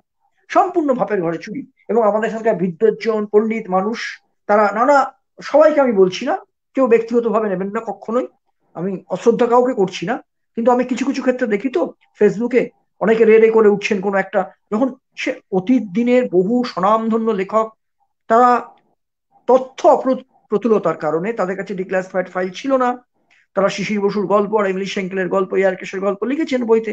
এখন তৎকালীন ভিত্তিতে আমরা তো, গবেষণা তো থেমে থাকে না, বিজ্ঞানের মতোই এগিয়ে যায়, আপডেট করতে হয়। এই নেতাজির ব্যাপারে যখন আপডেট এসে গেছে অনেক, ওই বিবাহের গল্প মিথ্যা, গাড়ি চালানোর গল্প মিথ্যা, তাই হকুর গল্প মিথ্যা, এই যে আপডেট গুলো এসে গেছে, এরপরও আঁকড়ে থেকে ব্যক্তি পূজার মানসিকতা নিয়ে যখন কেউ কেউ ফেসবুকে আমাকে আঘাত করেন, তখন সত্যি খারাপ লাগে যে কোথায় আমরা আছি। আমরা এখানে তো ব্যক্তি কেউ নয়, ব্যক্তি জয়ন্ত চৌধুরী কেউ নয়, ব্যক্তি কেউ নয়, এখানে হচ্ছে আদর্শ। নেতাজির আদর্শের প্রতি যদি কেউ অপমাননা করে, সে যেই হোক, তাকে নিশ্চয়ই আমরা সেই অপমাননার বিরোধিতা করব। এখানে অনেকেই আহ আমার তো বই, শ্যামাপ্রসাদ মুখার্জির বই লিখেছি, আমাকে একটা রাজনৈতিক দলভুক্ত করে দেওয়ার চেষ্টা করেছে। এবার এখানে এই এই ধরনের যে বালখিল্যপনা করেছেন, এবং অনেক বয়স্ক মানুষ জড়িয়ে পড়ছেন এর মধ্যে, এগুলো না, কিন্তু যারা আমার নজর ব্যক্তিগত আসছে। আক্রমণ করেন, আমাদের এটাই মনে হয় যে তাদের কাছে যুক্তির অভাব থাকে, যুক্তির অভাব হ্যাঁ, থাকলেই যুক্তি ব্যক্তি আক্রমণ তথ্য, করা হয়। যুক্তি হুম হুম। তথ্য আর একটু নেতাজি নিয়ে একটু পড়াশুনো করা দরকার। হ্যাঁ, একটু একটু খোঁজ একদমই। আর খবর করা শ্যামাপ্রসাদ দরকার। মুখোপাধ্যায়ের ক্ষেত্রে যেটা বলার, আজাদিন ফ্রন্টের পক্ষ থেকে এটা বলতে পারি যে শ্যামাপ্রসাদ মুখার্জির রাজনৈতিক আদর্শের সঙ্গে আমাদের 100 বার কেন 101 বার বিরোধ থাকতে পারে, কিন্তু ঐতিহাসিকভাবে নেতাজি সুভাষচন্দ্র বসুর সঙ্গে যে তার প্রাথমিক দ্বন্দ্ব এবং পরিশেষে আদর্শগত মিলন, এই বিষয়টা কিন্তু অস্বীকার করার কোনো জায়গা থাকে না। এক্স্যাক্টলি, জয়ন্তদা, এবার এক্স্যাক্টলি। আমরা একটু নীলাদ্রির কাছে চলে আসবো, নীলাদ্রিও আচ্ছা, তোমাকে আমি প্রশ্ন আরেকটু করবে। সংযোজন করে হুম দিই। শ্যামাপ্রসাদ হুম। মুখোপাধ্যায় যেটা, উনি তো হিন্দু মহাসভা থেকে জনসংঘ করেছিলেন, দিনটা ছিল 21শে অক্টোবর, এবং পরবর্তীকালে নেতাজির প্রতি অত্যন্ত অনুরক্ত হন। যে জিন্না, যে জওহরলাল নেহরু, যে মাউন্ট ব্যাটেন ভারতটাকে ভাগ করে দিয়েছিল, ভারত পাকিস্তান বানিয়ে দিয়েছিল, সেই পাকিস্তানকে ভাগ করেছিলেন কিন্তু ডক্টর রমেশচন্দ্র মজুমদার, সুনীতি চট্টোপাধ্যায় এবং ডক্টর শ্যামাপ্রসাদ মুখোপাধ্যায়ের মতো বিদ্বজ্জনরা। এই ঐতিহাসিক সত্যটাকে কোনো রাজনৈতিক দল, কোনো বুদ্ধিজীবী অস্বীকার করতে পারেন না। হয়তো জ্ঞানের তাদের দৈন্যতা থাকতে পারে, যারা শ্যামাপ্রসাদ মুখোপাধ্যায়কে অনেক গালমন্দ করেন, যেমন নেতাজিকে অনেক তোজোর ইত্যাদি ইত্যাদি বলা হয়েছিল। ঠিক তেমনি শ্যামাপ্রসাদ মুখোপাধ্যায় যে ঐতিহাসিক কাজটা করেছেন, সেইটার মূল্য তারা দিতে পারছেন না। এবং তারা উল্টো দিক থেকে রাজনৈতিক সেই জাতপাতারি রাজনীতি নিয়ে আসছেন। অনৈক্য তো অবশ্যই ছিল সুভাষচন্দ্রের সঙ্গে, পরবর্তীকালে সুভাষচন্দ্র বসুর সঙ্গে তার যে আদর্শগত ঐক্যে চিন্তা রূপান্তরিত ভাবনা, হয় একদম। এটা মানতেই হবে। এবং আজকে আমরা নইলে আমাদের সেই পাকিস্তানে বাস করতে হতো, বাংলাদেশে বাস করতে হতো, এত ফেসবুকে এত বড় বড় কথা এরকম ভাবে মুক্ত মনে আমরা বলতে পারতাম না। Hats off to Shyamaprasad Mukhopadhyay, doctor Rameshchandra Mukhopadhyay, doctor Sunil Chattopadhyay, এরা প্রণম্য। আজকে আমরা এখানে বসে আছি প্রণম্য। কিন্তু এই যে দৈন্যতা, নয় রাজনৈতিক পড়াশোনার অভাব আছে, এই জন্যই হয়তো তারা একদম। কথা বলেন। হ্যাঁ, পরের আর প্রশ্ন যারা বলুন। ধর্মনিরপেক্ষতার গালভরা মন্তব্য হ্যাঁ, করতে থাকেন সারাদিন, আমার মনে হয় যে শ্যামাপ্রসাদ মুখার্জি যদি না থাকতেন, এটা বলার হ্যাঁ, পরেও বোধহয় অনেকে বলবে যে আজাদিন ফ্রন্ট বিজেপির বি টিম হয়ে গেছে। তো তারা বলতে পারেন বি টিম, না না সি টিম, ডি না টিম, না, যা খুশি বলতে তাহলে পারেন, তো আমার ঐক্য সত্যটা থেকে সত্য। অনৈক্য বলতে কোনো রাজনৈতিক দলের সঙ্গে তাদের জানা উচিত, তারা এগুলো সজ্ঞানে সচেতন ভাবে করেন, ক্ষুদ্র ক্ষুদ্র রাজনৈতিক স্বার্থে করেন, এগুলো উপেক্ষার বিষয়। কিন্তু এটাও ঘটনা, তারা যখন hashtag movement Anita delete Anita's name from Prem's committee এবং এয়ার ক্র্যাশকে বাতিল করবার জন্য আমরা চিঠি পাঠাচ্ছি, একটা মুভমেন্ট করছি আমরা সোশ্যাল মিডিয়ায়, তারা তখন দূর থেকে শুধু দর্শক হিসেবে দেখেন। এটাই, এই জায়গাটাই আহ পীড়াদায়ক। এই জায়গাটা আহ্বান করব, একদম। সমস্ত যারা নেতাজি অনুরাগী আছেন তারা আসুন না। এই ব্যাপারটা আমরা এই এই বছরেই, এই আমরা সামনে 23শে জানুয়ারির আগে আমরা একটা ফয়সলা করা যায় কিনা, যে কোনো ভাবেই হোক। অনেক তো উপায় আছে, তারা ইন্ডিভিজুয়ালি করুক, তারা নিজেরা সংগঠন থেকে করুক, এই মামলা মকদ্দমা যা হোক করুক। যদি কোনো রকমের অন্য ধরনের সাপোর্ট লাগে, তথ্যগত সাপোর্ট লাগে, তার জন্য তো আছি, কোনো অসুবিধা নেই। কিন্তু তারা ঐক্যবদ্ধ হন, দয়া করে কাদা ছোড়াছুড়ি গালমন্দটা করবেন না কাউকে, সত্যের জন্য থাকুন। এটাই, তারা নেতাজি ভক্ত। ফলে হুম। এই ডিরেইলড হয়ে যাচ্ছে মাঝে মাঝে কিছু কিছু মানুষ, মনে হয় তখনই দুঃখ মনে হয়। হ্যাঁ, দীপায়ন না, বলো। জয়ন্তদার সঙ্গে আমরা সম্পূর্ণ সহমত। এবার নীলাদ্রির কাছে চলে আসবো। নীলাদ্রিরও কিছু ক্যাটাগরিক্যাল নির্দিষ্ট প্রশ্ন আছে তোমার কাছে হ্যাঁ, অনিতা নীলাদ্রি বলো, বলো, পাপের এই নীলাদ্রি বলো। চক্রান্তের বিষয়। হ্যাঁ। হ্যাঁ, নমস্কার। হ্যাঁ, জয়ন্তদাকে আমার সশ্রদ্ধ হ্যাঁ, নীলাদ্রি প্রণাম বলো, বলো। সবার প্রথমে। হ্যাঁ, নীলাদ্রি বলো, আর বলো, বলো। আমাদের সভাপতি মশাই তো এতক্ষণ অনেক জয়ন্তদার সঙ্গে আলোচনা চললো। তো এর মাঝখান থেকেই আমার একটা প্রশ্ন রয়েছে জয়ন্তদার কাছে, যে আগে তো কংগ্রেস সরকার ছিল, সেখানে তাদের অনেক ষড়যন্ত্র চক্রান্ত, নিজেদের অনেক ফায়দা ছিল অনিতা পাপকে নেতাজি কন্যা হিসাবে প্রমাণ করে দেওয়ার জন্য। তো বর্তমানে তো সেই কংগ্রেস সরকার নেই, এখন কেন্দ্রে আহ ভারতীয় জনতা পার্টি এসছে। সেখানে এই কেন্দ্রীয় সরকারের এখনো সেই অনিতা পাপকে নেতাজি কন্যা হিসাবে প্রমাণ করার যে ভূমিকা রয়েছে, সেটা কিন্তু আমরা সবাই দেখতে পাচ্ছি। তো এতে তাদের কি স্বার্থ রয়েছে আমার আহ মানে আপনার কি মনে হয় সেই বিষয়ে যদি একটু ব্যক্ত করেন সবার সামনে। হ্যাঁ, নীলাদ্রি যেটা বলছো, এই প্রশ্নটা আমার সবার কাছে, জাতির কাছে, নেতাজি অনুরাগীদের কাছে প্রচুর নেতাজি ভক্ত সত্যিকারের মানুষজন আছেন। আমি দেখতে পাচ্ছি অরণিবার সূত্র, আপনার কাছে সঠিক বলছেন, এরা তো সাপোর্ট দিচ্ছেন। এনাদের মতো বহু মানুষ আছেন, হ্যাঁ, দিদিরা আছেন, বোনরা আছে, ভাইরা আছে, দাদারা আছেন, তারা তো সাপোর্ট দেন, ন্যায়ের পথে। কিন্তু যারা নেতাজিকে নিয়ে বিভিন্ন সংগঠন করছেন, বিভিন্ন গ্রুপ খুলেছেন বিভিন্ন জায়গায়, তারা সেই পুরনো চর্বিত চর্বণ করছেন। এই সুভাষ বর্ষেও 125, সেখানে আমরা চোখের সামনে দেখতে পেলাম নেতাজির কন্যা বলে জনৈকা বিদেশিনীকে স্ট্যাবলিশ করা হলো। নেতাজির ছাই ভস্যের মাঝে মাঝে টুইট বাতাসে চলে আসে, আকাশে বাতাসে টুইট ভাসতে থাকে 18ই আগস্ট এলেই। এই মিথ্যাচারটা আমরা দূর করবার যোগ্যতা অর্জন করতে পারবো না? আমরা কি এতই দিন, আমরা কি এতই হীন, আমরা কি এতটাই দুর্বল, আমাদের এই মনের জোরটুকু থাকবে না? তারা সোচ্চারে বলুন না, হ্যাঁ, আমাদের রাজনৈতিক ক্ষমতা নেই, আমাদের বিশাল প্রভাবশালী নই আমরা, বিশাল আর্থিক ক্ষমতাবান নই আমরা, আর্থিক প্রভাবশালী নই, কিন্তু আমাদের যে চিন্তা চেতনা যেটা রয়েছে, আমরা তো দেশের নাগরিক। সেখানে কেন বাকি সহনাগরিকদের জাগিয়ে তোলবার জন্য সারা বছর যারা নেতাজি নিয়ে নানা চর্চা করেন, তারা কেন মৌন থাকবেন? আমার প্রশ্নটা এখানেই, আমার ব্যথার জায়গাটা এইটা, যে বহু মানুষ সাপোর্ট করছেন, কিন্তু এটাও তো ঠিক, নেতাজি উত্তরপন্থী না দক্ষিণপন্থী, হিটলারের সঙ্গে গিয়ে ঠিক করেছেন না ভুল করেছেন, এই সমস্ত এই মুহূর্তে অবান্তর আলোচনাগুলো সামনে চলে আসছে। ভগবানজির বিষয় তারা মানছেন, অথচ ভগবানজির যে চরিত্র হনন করা হয়েছে সক্র, সে ব্যাপারে তারা মৌন। ওথ অফ সিক্রেসি নিয়ে বহু মানুষ দাবি করে না, বা তা কতদূর জানি না আমরা, সেই 20 থেকে 70 75 সবাই, এবং এটা ছড়িয়ে গেছে। এবং বিভিন্ন ক্লাব, বিভিন্ন সংগঠন, বিভিন্ন পাড়ায় তারা অনুষ্ঠান করবেন, অনেকে নেতাজিকে ভালোবেসেই করবেন, তারা বিভিন্ন ধরনের সমাজসেবামূলক কাজ করবেন, বিভিন্ন স্ট্যাচু হবে, বিভিন্ন কালচারাল প্রোগ্রাম হবে, নাচ গান, মন্ত্রীদের বক্তব্য, নেতাদের ভাষণ, অনেক কিছু হবে। লক্ষ লক্ষ টাকা ব্যয় হবে নেতাজির নামে, পাতা জোড়া বিজ্ঞাপন থাকবে। কিন্তু নেতাজি সত্য প্রতিষ্ঠার জন্য সবাই মৌন থাকবো আমরা? নেতাজির উপরে যে মিথ্যাচার, জ্বলন্ত মিথ্যাচার হচ্ছে, আমি ব্যক্তিগতভাবে তো দোষ কোনো রাজনৈতিক দলের নেতা বা নেত্রীকে দোষারোপ করবো না। তাহলে আমরা কারা আছি? আমরা যারা ভোট দিই, কোনো না কোনো দলকে আমরা সাপোর্ট করি, আমরা যারা আমরা যারা ফেসবুকে অন্তত আছি, আমরা তো প্রত্যেকের দেশের নাগরিক, ভারতবর্ষের নাগরিক, নেতাজির দেশের লোক। আমরা আমরা কেন মৌন থাকবো? এই এত সভা সমিতিও সব জায়গায় দাবিটা উঠুক না। সব জায়গায় দাবি উঠবে না কেন? যে নেতাজি পর্যন্ত দুটো সবচেয়ে বড়, ওই অ্যানিটা আর এয়ার ক্র্যাশ বাতিল করা হোক। কারণ স্টিল তিনি ওয়ার ক্রিমিনাল সেই লিস্টে আছে। সেই লিস্ট আছে আমার কাছে, কারা কারা ওয়ার ক্রিমিনাল আছেন। তার মধ্যে ওমান অ্যান্ড অনলি বাংলা থেকে, ভারতবর্ষ থেকে বোস সুভাষচন্দ্র বোস আছেন। এবং যদি তাকে প্রমাণ করে দেওয়া যায় তিনি জার্মান সাবজেক্ট, ফ্যাসিস্ট হিসেবে তাকে তো ইজিলি যে কোনো ট্রায়াল করা যাবে। যে ফন্দিটা ছিল এবং সাজানো হয়েছিল কেন আমরা জানি, অ্যানিটা এমিলি।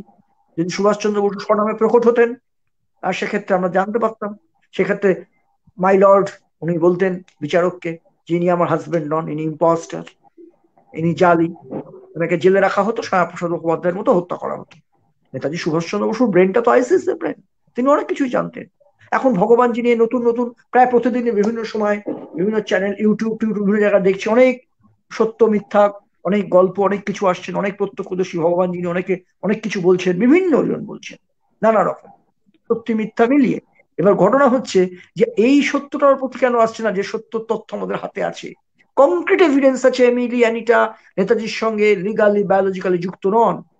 তাদের কি অধিকার আছে? একটা শ্রেণীর লোক, দে আর পেইড, কি বলবো, জার্নালিস্ট না কি, তাদের কি বলবো, তারা দেখা যাচ্ছে জার্নালিস্ট নয়, পেইড রিসার্চার, ইয়েলো জার্নালিস্ট, তাদের ইয়েলো জার্নালিস্ট একমাত্র বলতে হয়। তাই বলতে হবে। এবং পৃত সাংবাদিকতা, এবং তারা দেখা যাচ্ছে মানে তারা কোনো কাগজ বা মিডিয়ার সঙ্গে যুক্ত নয়, কিন্তু তাদের পরিচয়টা লম্বাই তাদের। তারা দেখা যাচ্ছে কিন্তু বিভিন্ন সময় তারা বারবার সেই চিতাভস্যের গল্প করছেন, এ আকাশে নেতাজি মারা গেছেন এই গল্প করছেন। তারা ভগবানজির নাম শুনলে খেপে যান। ঠিক আছে, তারা ওদেরকে গুমনামিস্ট বলেন ইত্যাদি, কিন্তু গুমনামিস্ট বা সুভাষিস্ট যারা, তাদেরও তো প্রত্যেকের দায়িত্ব রয়েছে। তারা খুব সংখ্যালঘু। তারা যারা এই বারবার ব্যাটিং করে যাচ্ছে অ্যানিটার হয়ে, একটা প্রভাবশালী সম্প্রদায়, তারা কিন্তু সংখ্যায় অনেক কম। এবং তারা বিভিন্ন ভাবে তারা অনেক সময় ডায়ালগ করেন অনিতার সঙ্গে ইত্যাদি ব্যাপার। কিন্তু এখানে যদি আমরা পত্রস্রোত বইয়ে দিতে পারতাম, বিভিন্ন সংবাদপত্রে, গণমাধ্যমে পত্রস্রোত আমরা রাজনৈতিক নেতা নেত্রীদের কাছে পাঠাতে পারতাম, পত্রস্রোত যাওয়া যেত প্রধানমন্ত্রীর দপ্তরে যে এই দুটো বাতিল করতে হবে, ইন্ডিভিজুয়াল উদ্যোগে। কোনো সংগঠন, কোনো পতাকার তলায় আসার দরকার নেই। পতাকা ঐক্যবদ্ধ হলে ভালো, যদি ঐক্যবদ্ধ সম্ভব না হয়, করা যেতে পারতো। অথচ এখনো অনেক তথাকথিত বুদ্ধিজীবী আছেন, তথাকথিত নেতাজি গবেষক আছেন, তারা নেতাজির এই অ্যানিটার, উনি বিবাহ করেছেন, এমিলির প্রেমপত্র পড়তে খুব ভালোবাসেন, এবং তারা উল্টো কাউন্টার করেন নেতা বিবাহ করা কি অন্যায়, নেতাজি বিবাহ করেছিলেন, তার বোস বাড়ি মেনে নিয়ে ছবি আছে। ছবি জাল, চিঠি জাল, পাসপোর্ট রেজিস্ট্রি পাসপোর্ট সার্টিফিকেট নেই। নিজে ডিক্লেয়ারেশন, রেজিস্ট্রেশন সার্টিফিকেট নেই, এমনকি বিয়ের ছবির গপ্প করতে পারেনি কিচ্ছু। হ্যাঁ, এমনকি কোলে নিয়ে সুভাষচন্দ্র রয়েছেন কোন পুত্র বা কন্যাকে নিয়ে, সেটাও করতে পারেনি। যদিও একটা চেষ্টা হয়েছিল, একটা পাবলিকেশন করেছিল, একটি বড় 5 বছরের মেয়েকে, শিবুসাওয়া ফ্যামিলি তার কন্যাকে কোলে রয়েছে সেটাকে বলার চেষ্টা করেছিল, পরে আর উচ্চ বাচ্চা আচ্ছা। করেনি। যখন জানানো হলো শিবুসাওয়াটা ওটা জাপানে একজন জেনারেলের কন্যা। হ্যাঁ, ফলে এই ধরনের কুৎসিত ব্যাপার না, চলছে বসুবাড়ির ওই প্রকাশ্যে। একাংশে চিত্রনাট্যকার হিসেবে মনে হয় স্বনামধন্য হতে পারতেন যদি তারা শুধু চিত্রনাট্যই লিখে যেতেন। হ্যাঁ, মানে এবং এত ভালো বহু চিত্রনাট্য সাংবাদিককে যারা যেভাবে লিখেছেন। অর্থের হুম। বিনিময়ে অর্থের বিনিময়ে তারা অনেক সাংবাদিককে কিনে নিয়েছিলেন, নিয়েছিলেন, নিয়েছিলেন, তার তো অকাট্য প্রমাণ আছে। এই প্রেমপত্র তৈরি করার, বাংলায় তৈরি করার ব্যাপারে সাংবাদিকের সাহায্য নিয়েছিলেন। এগুলো সব প্রকাশ্যে আমরা জানি, যারা একটু খোঁজ খবর রাখি সংবাদ জগৎ, আমরা জানি কিভাবে জাল চিঠি করা হয়েছে, জাল ছবি। কিন্তু যে জিনিসটা সবচেয়ে বারবার আবেদন করব আজাদিন ফ্রন্টের মাধ্যমে, তোমাদের মাধ্যমে বা ফেসবুকে যারা শুনছেন, আমাদের ইন্ডিভিজুয়াল ক্যাপাসিটিতে আমরা করি না প্রতিবাদ, অনেকেই করেছেন। কিন্তু যেটা খুব লক্ষণীয় ব্যাপার, যে একটা সেকশন যারা ভগবানজিকে ভীষণ রকমের মানেন, নেতাজির আদর্শ ছড়াবার জন্য ভীষণ ব্যগ্র, নেতাজির আদর্শের প্রতি থাকতে তারা অনুরক্ত, ভীষণ ভালোবাসেন, নেতাজির জীবন চর্চাকে তারা গুরুত্ব দেন, নেতাজির আদর্শকে ছড়িয়ে দিতে তারা চান। অদ্ভুত ব্যাপার, নেতাজির ওপর যে মিথ্যা আরোপ, মিথ্যাচার, কুৎসিত ষড়যন্ত্র হয়েছে, সে ব্যাপারে তারা নিশ্চুপ থাকেন। এই জায়গাটা ভেঙে ফেলা দরকার। তার জন্য তাদের নয় সত্য অনুসন্ধান করা দরকার, বিভিন্ন পত্র পত্রিকা বইপত্র পড়া দরকার, বিভিন্ন জনের বইপত্র, আমি বলছি না আমার বইপত্র হবে, বহু গবেষক কাজ করছেন, সেগুলো জানা দরকার। অথচ সেটা না করে অক্লেশে বহুল প্রচারিত কিছু গপ্পগাছা, বড় বড় গল্প ছড়িয়ে দেওয়া হয়েছে, ইউটিউবেও ছড়িয়ে দেওয়া হয়েছে নানা রকমের গল্প, সেইগুলোকে গলাধকরণ করছেন। এবং যারা নেতাজি নিয়ে কাজ করতে চায় তাদের ব্যক্তিগতভাবে আক্রমণ করার চেষ্টা করা হচ্ছে, ঐক্য ভেঙে দেওয়ার চেষ্টা করা হচ্ছে, কাদা ছড়ছড়ি করার চেষ্টা করা হচ্ছে। এটা কিন্তু একটা বিগ কনস্পিরেসির পার্ট, এবং এই কুশীলব হিসেবে এরা থাকছে, এবং এটা বাংলাতেও এটা দারুণভাবে ছড়িয়ে গেছে, ওয়েস্ট বেঙ্গল। রাজনীতির ঊর্ধ্বে উঠে, নেতাজি রাজনীতির ঊর্ধ্বে, তারা যে যা ডান বাম উত্তর দক্ষিণ যে কিছু বিশ্বাস করুক না কেন, যে স্বীকৃত রাজনৈতিক দলগুলি আছে, তারা আসুন না, তারা এই বাংলার জন্য, নেতাজির জন্য ঐক্যবদ্ধ হতে পারেন না, দেশের জন্য হোক না, পার্টির নেতৃত্বের বিরুদ্ধে যেতে পারেন না, প্রশ্ন তুলুন তারা। এই যে অনিতাকে নেতাজি কন্যা ছাড়ানো হচ্ছে, ছাই ভস্য আনা হচ্ছে, মিথ্যাচার চলছে খোদ কলকাতার বুকে, সেগুলোর বিরুদ্ধে তো প্রতিবাদী হওয়া যায় না? তাহলে তো আমরা নেতাজির যে যোগ্য দেশের অধিবাসী, যোগ্য হয়েছি তার দেশের অধিবাসী হওয়ার, এই যোগ্যতাটুকু তো অর্জন করতে পারবো। এই জায়গাটাই আমার মনে হচ্ছে খুব দুর্বল জায়গা চলছে এখনো। সেই নেতাজির ব্যাপার নিয়ে, তুচ্ছ বিষয় নিয়ে আলোচনা চলছে, তুচ্ছ বিষয়গুলোকে হাইলাইট করা হচ্ছে, মূল যে বিষয়টা নেতাজির উপরে চরিত্রহরণ করা হয়েছে, তার ওয়ার ক্রিমিনাল ট্যাগ রয়ে গেছে, এইগুলো নিয়ে কোনো কথা হচ্ছে না। আর এটা তো ঐক্যবদ্ধ ছাড়া হয় না। আসুন, আইনজীবী যারা আছেন এগিয়ে আসুন, মামলা মকদ্দমা, অসুবিধা কোথায়? কোথায় সীমাবদ্ধতা, কোথায় আটকাচ্ছে, কোথায়? আমি তোমাদের মাধ্যমে এই বার্তাটা দিলাম। ফেসবুক বন্ধুদের মাঝে মাঝে তো আমি পোস্ট দিই, নানা উল্টো চক্রান্ত চলছে, নানা ফেসবুক যারা করতে চায় তাদের বিরুদ্ধে, তাদের রিচ কমিয়ে দেওয়ার জন্য নানা রিপোর্ট করা হচ্ছে। আগে আলোচনা করেছিলাম নিরীহ নেতাজির মা বইটা, নেতাজির মা বইয়ের বিজ্ঞাপন, সেই বিজ্ঞাপনটাতে নেতাজির মা, এটার বিরুদ্ধে রিপোর্ট করা হয়েছিল ফেসবুক। এর থেকে লজ্জার কি হতে পারে? কেন কারা তোমার করেছে? নামটা উপরে লেখা হয়েছে সেটা নিয়েও তারা একটা বিতর্ক। হ্যাঁ, তারা বঙ্গ সন্তান, সেটাই বলছি। হ্যাঁ, তারা বঙ্গ সন্তান, তারা নেতাজি অনুরাগী বলে দাবি করেন।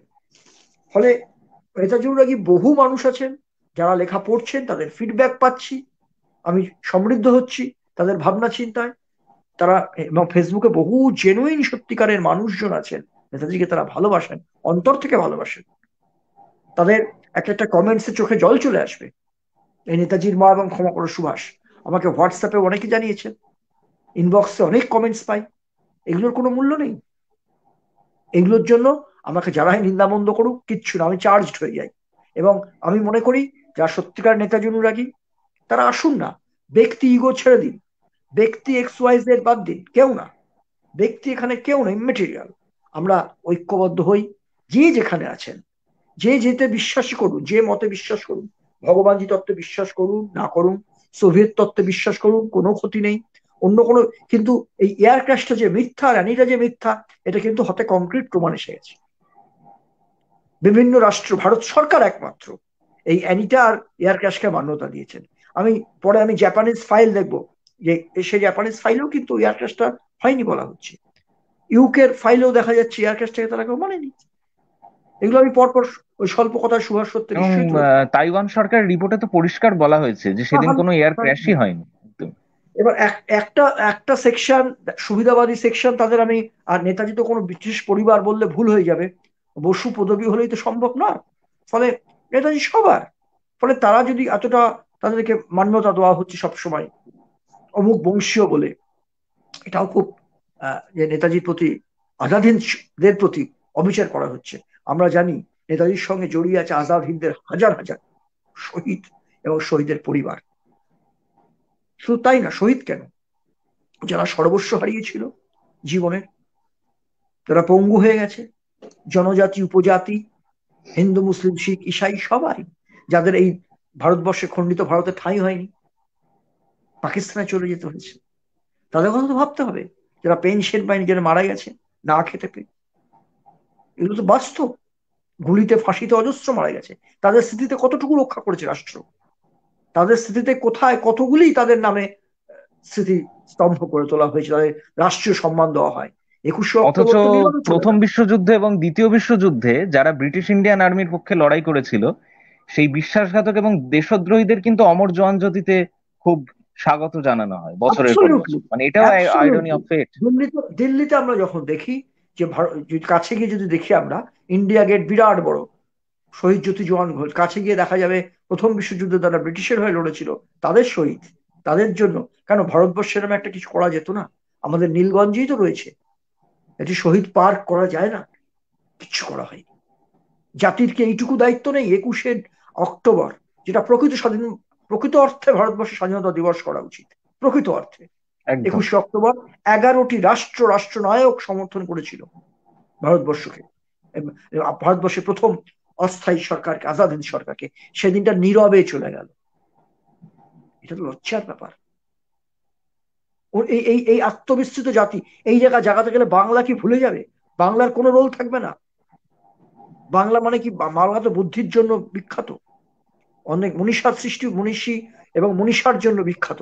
সেই বাংলায় আমরা দেখতে পাচ্ছি নেতাজির প্রতি দিনের পর দিন মিথ্যাচার চলছে। মিথ্যাচার, চূড়ান্ত মিথ্যাচার। নেতাজির বিবাহের গল্প আর এয়ার ক্র্যাশের গল্প একদম মিথ্যা, ডাহা মিথ্যা, লিগালি প্রুভড, উইথ ডকুমেন্ট আছে। তারপরেও কিন্তু ওই বিশেষ পরিবার কি বলল, কোন নেতা নেত্রী কি বলল, এই, এবং তাকে সরকারি শিলমোহর দেওয়া হচ্ছে এত বড় মিথ্যায়। কোথায়? বিধানসভা লোকসভায় তো ভিত কেঁপে উঠছে না। এমন জনপ্রতিনিধি আমরা পাচ্ছি না তারা এই নিয়ে সোচ্চার হতে পারবেন। এমন আমরা কোনো ক্লাব সংগঠনকে পাচ্ছি না যারা সোচ্চার হতে পারবে। এমন কোনো নেতাজি জন্মোৎসব কমিটি পাচ্ছি না যারা এই মিথ্যাচারের বিরুদ্ধে দাঁড়াতে পারবে। নেতাজির আদর্শ তো সেটাই, মিথ্যাচারের বিরুদ্ধে প্রতিবাদ করা, অন্যায়ের প্রতিবাদ করা তো নেতাজির শিক্ষা। সেই শিক্ষায় শিক্ষিত না হয়ে আমরা শুধু নেতাজি এই করেছিলেন তাই করেছিলেন ইত্যাদি ইত্যাদি বলা হচ্ছে। এই মিথ্যাচার দূর না করতে পারলে নেতাজির জীবন রচনা করা যাবে না। নতুন প্রজন্ম কি শিখবে? নতুন প্রজন্মের কাছে প্রতীক্ত সত্য তুলে ধরবার জন্য যে ইতিহাস তিনি সৃষ্টি করেছিলেন, সেই ইতিহাস তো আমরা সরিয়ে ফেলছি। তাকে বলা হচ্ছে হিটলার দেশে নিয়ে গেছিলেন নাকি জনৈক এমিলি শ্যাঙ্কালের জন্য। এই মিথ্যাচার, তাই না? তার যে ঐতিহাসিক কাজ after so called air crash, সেগুলো তো বিলীন হয়ে যাবে। আমরা তাই হুকুর একটা অসাধারণ plan, total story cooked up by Subhashchandra Bose himself. Subhashchandra নিজে একদম। করেছিলেন এত সুন্দর এই গল্পটা, এই এয়ার ক্র্যাশে। সেটাকে কাজে লাগানো হলো খণ্ডিত ভারতের সরকার, এবং তার সঙ্গে বসুবাড়ির একাংশ যুক্ত হয়ে গেল। এই জিনিসগুলো, এইগুলোর প্রতিবাদ হওয়া দরকার। এই জায়গাটাই আবেদন করব, আজাদ হিন্দ ফ্রন্ট এগিয়ে আসুক, সত্যের পথে থাকুক, নেতাজির প্রতি মিথ্যাচারের বিরুদ্ধে দাঁড়াক। নিশ্চয়ই তারা আগামী দিনে রাজনৈতিক দল হিসেবে আত্মপ্রকাশ করুক, সামাজিক ন্যায়ের জন্য তারা লড়বে, সেটা একটা অন্য দিক। কিন্তু যেটা নেতাজির জন্য, যেহেতু আজাদ হিন্দ নামটি রয়েছে, নেতাজির ঐতিহ্যের নামের সঙ্গে যুক্ত আছে, ফলে তারা নিশ্চয়ই আগামী দিনে, এবং ইতিমধ্যে তা মানে আজাদ হিন্দ ফ্রন্টের যে ম্যানিফেস্টো বিভিন্ন দেখেছি, সেখানেও এই সমস্ত দাবিগুলোর সঙ্গে আমি সহমত পোষণ করি। আর সত্যিই তো গান্ধীজির আজকে সর্বত্র, কিন্তু নেতাজি কি ভারতবর্ষের কেউ নন? গান্ধী পিস অ্যাওয়ার্ড আছে, নেহেরু পিস অ্যাওয়ার্ড আছে, নেতাজির নামে তো কোনো পিস অ্যাওয়ার্ড নেই। নোটে ভোটে সর্বত্র আমরা দেখতে পাচ্ছি বিশেষ নেতার মুখ, বিশেষ দলের সবরমতী নেতার মুখ। সন্ত। তো হ্যাঁ, সবরমতী তাকে সেই অশ্রদ্ধা করা মহাসাধু। উচিত নয়। হ্যাঁ, আর সেটাই আর আর কি। এটা তো ঠিকই, গান্ধীজিকে ফাদার অব দ্য নেশন বলেছেন, বা সাভারকারকে শ্রদ্ধা জানিয়েছেন বেতার বক্তৃতা দক্ষিণ পূর্ব এশিয়া থেকে নেতাজি সুভাষচন্দ্র বসু। এটা ঐতিহাসিকভাবে সত্য। হয়তো আজাদ হিন্দের স্ট্র্যাটেজি ছিল এটা, কিন্তু এটাও তো ঘটনা যে ওটার মধ্যে কি আমরা আটকে থাকবো? তিনি শ্রদ্ধা জানি সাভারকার, শ্যামাপ্রসাদ মুখোপাধ্যায়, গান্ধীজি, নেহেরু। আমরা কি এই বড় দুটো মিথ্যা হয়েছে, সবচেয়ে বড় মিথ্যা, তারপরে একবারও সোচ্চার হতে পারবো না? এই প্রশ্নটা রইল। যারা দেখছেন দর্শক বন্ধুরা, প্রত্যেকের কাছে আবেদন রইল, আপনারা ছড়িয়ে দিন। নেতাজি আদর্শ তো নিশ্চয়ই প্রতিষ্ঠা করতে হবে, নেতাজি আদর্শ বড়, কিন্তু এই সুভাষ বর্ষ চলছে, এই সময় নেতাজির উপর দুটো বড় মিথ্যা আরোপ, জলজান্ত মিথ্যা আরোপ, যে যার প্রামাণ্য নথি রয়েছে। কোথায়? আমার এই ক্ষমা করো সুভাষ তো বেরিয়েছে জানুয়ারিতে, একে তো প্রমাণ্য তথ্য দিয়েছি, কেউ তো চ্যালেঞ্জ করেননি। চ্যালেঞ্জ করতেন যদি, হ্যাঁ ওই চিঠি ফলস, আমি তো বলেছি চিঠি ফলস, বানান ভুল, অরিজিনাল চিঠি প্রডিউস করুক কোর্ট, তারা কোর্টে করেননি তো। আইনিটা একটা সম্পূর্ণ মিথ্যা, অথচ এই মিথ্যাকে স্বীকৃতি দিচ্ছে সরকার। ছাইভস্য গল্প মিথ্যা, মুখার্জি কমিশন ক্যাটেগরিক্যালি জানিয়েছে সেই মুখার্জি কমিশনকে গ্রহণ করা হয়নি এখন। তৎকালীন কংগ্রেস সরকার নেয়নি, এখনকার যারা ক্ষমতা আছেন তারাও নিচ্ছেন না। এই নিয়ে দলের মধ্যে প্রশ্ন ওঠা উচিত। আমি বিশ্বাস করি প্রত্যেকটা রাজনৈতিক দলের মধ্যে সৎ আদর্শবান মানুষ আছেন, প্রত্যেকটা দলের মধ্যে আছেন, আমি বিশ্বাস করি। এবং হ্যাঁ, জয়ন্তদা, এই প্রশ্নের একটু আহ, উত্তর তোমার কাছ থেকে নিয়ে নেব। একজন আচ্ছা, লিখছেন, আমি ডক্টর সুনীল চন্দ্র সুনীল বসুর কথা। বসু, হ্যাঁ, চেম্বার ভ্যানিশড, হ্যাঁ, এই বিষয়টা তুমি কিভাবে দেখো? হ্যাঁ, এটা ইন্দ্রনীল ইন্দ্রনীল মিত্ররই হয়তো আসতে পারেনি, হুম আমি বলেছি। হুম ইন্দ্রনীল হচ্ছে বোর্ড কমিটির সদস্য, স্পাইন খাড়া সোজা রাখেন উনি। গুমনামি যে সিনেমাটি হয়েছিল তাতে তিনি গুমনামি বাবাকে সমর্থন করছেন, এবং ইন্দ্রনীল মিত্রই এটা সম্ভবত করেছেন যে চেম্বার, উনি বড় খুব কার্ডিওলজিস্ট ছিলেন সুনীল চন্দ্র বোস, ওনার দাদু। ইন্দ্রনীল যে লিখেছেন তার দাদু হচ্ছে নেতাজি নতুন দাদা। এবং সেই সুনীল চন্দ্র বোস প্রেজেন্সে যখন শরৎ বোস ফিরে এলেন ওই তথাকথিত এমিলি সেগগালের সঙ্গে দেখা করে, উনি দমদম এয়ারপোর্টে নেমে মেজর সত্যরঞ্জন বক্সী ছিলেন, অশোকনাথ শাস্ত্রীরা ছিলেন, আরো অনেকে ছিলেন, তার মধ্যে ছিলেন সুনীল বসু, বলেছেন আমি প্রবঞ্চিত হয়েছি, এবং নেতাজির বিরুদ্ধে কুৎসা শরৎ বসু বলেছেন আমি প্রবঞ্চিত হয়েছি। ইঙ্গিত স্পষ্ট, এই ডক্টর সুনীল বোস কিন্তু ওনার কার্ডিওলজিস্ট, বিখ্যাত কার্ডিওলজিস্ট, এলগিন রোডের বাড়িতেই থাকতেন। তিনি কিন্তু ক্যাটেগরিক্যালি, এবং ওনার স্ত্রীও বলেছিলেন ক্যাটেগরিক্যালি যে নেতাজি বিবাহিত নন, মিথ্যা। উনি কি বোসবাড়ির সদস্য নন? বেঁচে নেই। আজ সুনীল বসু, ডক্টর সুনীল বসু বেঁচে নেই, সুরেশচন্দ্র বসু বেঁচে নেই। ইতিহাস কি পাল্টে দেওয়া যাবে সেই সুযোগে? একটা section of Bose family, Bose পরিবারের কাছে আবেদন, তারা সত্যিটা জানেন। তারা পারিবারিক এই নেতাজির ওপর যে স্ক্যান্ডালটা হয়েছে, নেতাজির প্রতি একটা মিথ্যাচার হয়েছে, তারা অনেক বেশি জানেন। আমি অনুমান করি আমার থেকে তারা বেশি জানেন সত্যটা, প্রকৃত সত্যটা। তারা বলুন, তারা ইতিহাস অমর হয়ে যাবেন। আমি আবেদন করব। তারা তো একসময় আমাদের সঙ্গে রাস্তায় নেমেছিলেন, তারা ওই ছাইভস্যর বিরুদ্ধে লড়াই করেছিলেন। আবার পরবর্তীকালে ভগবানজি যখন এলো তখন তারা সোভিয়েত লাইনে চলে গেলেন, সোভিয়েতে মারা গেছেন বলতে শুরু করলেন। গুমনামি বাবার প্রতি ভীষণ অ্যালার্জি, গুমনামিস্ট বলে ব্যঙ্গ বিদ্রুপ করা হচ্ছে। কারণ ভগবানজি বা গুমনামি বাবা বলেছিলেন শিশির গাড়ি চালে মিথ্যা বলছে, তিনি বলেছিলেন ওই চিঠি জাল, ওই বিবাহের গল্প মিথ্যা। এই এই এত বড় এটা বোধহয় সহ্য করতে পারেনি কেউ। যার জন্য বোসবাড়ির কাছেও আবেদন করব, যদিও বোসবাড়ির অনেকেই, বোসবাড়ির বৃহত্তর বোস ফ্যামিলির বহু মানুষ এই মিথ্যাকে মানেন না, কিন্তু প্রবীণ অধিকাংশ সদস্যরা সদস্যই মানেন প্রয়াত না। হবার হুম হুম। কিন্তু প্রবীণ সদস্যরা প্রয়াত হবার পরেই আমরা দেখতে পাচ্ছি তাদের, যার বৃহত্তর বোসবাড়ির অনেকেই ওই যে Krishna Basu, true love story, Emily Subhash, এইসব বই খুব পপুলার হয়ে গেছে, তারা মানছেন। এবং বিভিন্ন ভাষায় অনুবাদ করা হচ্ছে বইটি, বিভিন্ন প্রচার বিরাট দারুণ ভাবে প্রচার করা হচ্ছে। এত বড় মিথ্যাটা চলছে, অন্য কোনো রাষ্ট্র হলে কি এটা হতো? এটাই আমাদের ভাবার। নেতাজি সুভাষচন্দ্র বসুর বিরুদ্ধে এত বড় মিথ্যাচার, অন্য কোনো রাষ্ট্র বা উনি যদি আজকে, উনি যদি সরকারি ক্ষমতায় থাকতেন, বা ওনার কোন দল, উনি তো ফরওয়ার্ড ব্লক করেছিলেন ছিলেন, তারা যদি, তারা কি জানি না, তারা নিশ্চয়ই আগামী দিনে এই ব্যাপারটা নিয়ে তারা তো কাগজ পুড়িয়ে দিয়েছিলেন এক সময়।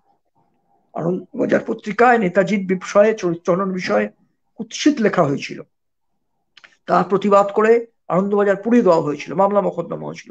সেই শক্তিটা তারা নিশ্চয়ই দেখাবেন, সেই আবেদনও তাদের কাছে রাখবো। তারা তো এটা করতেই পারেন, তাদের এই শক্তি রয়েছে রাজনৈতিক ভাবেও। কারণ মানুষ কিন্তু নেতাজিকে ভালোবাসে। আজকে আমরা যে স্বাধীনভাবে নিঃশ্বাস নিচ্ছি, এত কথা বলছি নেতাজির জন্য, তার হাজার হাজার আজাদ হিন্দ সেনানীদের আত্মত্যাগের জন্য। তাদের আত্মত্যাগের বিনিময়ে আজকে আমাদের এই যে আমরা ফ্রিডম অফ স্পিচ, যে বলতে পারছি কথা, আমরা যে ভোট দিতে পারছি, আমরা যে বিভিন্ন পদাধিকারী, বিভিন্ন প্রধানমন্ত্রী, রাষ্ট্রপতি, মুখ্যমন্ত্রী ইত্যাদি ইত্যাদি নানা পদে এমপি এমএলএ হচ্ছি, এই সত্যটা তো অস্বীকার করার জায়গা নেই। সেই নেতাজির প্রতি আমরা চূড়ান্ত অকৃতজ্ঞতা প্রকাশ করছি। তাই আবেদন করব, শেষ করবার আগে অনেকক্ষণ আলোচনা করছি, যে এমিলি অ্যানিটা নেতাজির সঙ্গে সম্পর্কিত নয়, কিন্তু সরকার তাদের মান্যতা দিয়েছে নেতাজি কন্যা বলে। কিন্তু প্রকৃত তথ্য, কোথাও পাসপোর্ট, কোথাও জন্মের বার্থ সার্টিফিকেট, কোথাও হাতের লেখা টেস্ট, পরিষ্কার বোঝা যাচ্ছে এটা চূড়ান্ত মিথ্যা, সেই মিথ্যাটাকে আমরা 2021-22-এও বহন করব? এই জিজ্ঞাসা থাকছে। হ্যাঁ, সরকার চাপিয়ে দিয়েছে, সরকার তো অনেক কিছুই চাপিয়ে দিয়েছিল এক সময়, দেশে তো প্রতিবাদ হয়েছে। তার মানে এই নয় কোনো রাজনৈতিক বিদ্রোহ, কোনো ভোটাভুটির ব্যাপার, কিন্তু অনেক প্রতিবাদ তো হয়েছে। দেশে তো বুদ্ধিজীবীরা অনেক বিষয়ে প্রতিবাদ করেন, অনেক নেতাজি, গবেষক বা অন্য ঐতিহাসিক, অন্য ফিল্ডের যারা আছেন, বিভিন্ন ডাক্তার, ইঞ্জিনিয়ার, ব্যবসায়ী, খেলোয়াড়, চলচ্চিত্র জগৎ, সিনেমা জগৎ, লেখক জগৎ, কত জগৎ আছে, তারা কেন নিশ্চুপ থাকবেন? নাকি তাদের কাছে সত্যটা পৌঁছয়নি? এই প্রশ্ন আমার থাকবে। এইটা আমার অনুরোধ যে এয়ার ক্র্যাশের তথ্যটা সরকারি হয়ে বাতিল করা হোক এবং অ্যানিটার নাম নেতাজি কন্যা হিসেবে রাখা যাবে না। যারা এটাকে পৃষ্ঠপোষকতা করছে, যে section of Ghosh family, A section of vested interested group যারা আছে কয়েকজন, তাদের মুখোশটা খোলা দরকার। আগামী দিনে ঐক্যবদ্ধ লড়াই নিশ্চয়ই হবে, নেতাজি অনুরাগীরা থাকবে, আজাদ হিন্দ ফ্রন্ট তো থাকবেই, আরো অজস্র সোশ্যাল মিডিয়ার সঙ্গে বিভিন্ন জায়গায় যুক্ত আছেন, বিভিন্ন জেলায়, বিভিন্ন রাজ্যে, বিভিন্ন দেশে, তারাও কিন্তু এই সত্যের জন্য এগিয়ে আসবেন। এই মুহূর্তে যদি আমরা করতে না পারি তাহলে এটা আমাদের ব্যর্থতা, কিন্তু আগামী দিনে এই সত্য বেরিয়ে আসবেই। যখন সত্যের রথ চলতে শুরু করেছে, যখন ফাইল ডিক্লাসিফাইড হয়েছে, এই মিথ্যাগুলো যখন বেরিয়ে আসছে, সেই মিথ্যা কিন্তু ধ্বংস হয়ে যাবে, সময় লাগবে। আজ আমরা যদি করে যেতে পারি তাহলে আমরা বোধহয় নেতাজির যোগ্য অনুরাগী হতে পারবো, নেতাজির দেশের লোক হতে পারবো। এটাই অনুরোধ যে আগামী 23শে জানুয়ারির আগে এই দুটি সবচেয়ে বড় মিথ্যা আগে অপসারণ করা হোক। নেতাজির জীবনের ওপর থেকে এই দুটো মিথ্যা অপসারণ করতে পারলেই কিন্তু অনেক সত্য খুব সহজে সামনে আসবে। তাহলে আজকে এই পর্যন্ত নাকি দীপায়ন? জয়ন্তদা, তোমাকে অনেক অনেক ধন্যবাদ জানাই। আর ডক্টর জয়ন্ত চৌধুরীর সাথে আজাদ হিন্দ ফ্রন্ট সম্পূর্ণ, অর্থাৎ 100% সহমত। আমরা একথাই বলতে চাই যে আজাদ হিন্দ ফ্রন্ট তৈরি হয়েছে দুটো উদ্দেশ্য নিয়ে।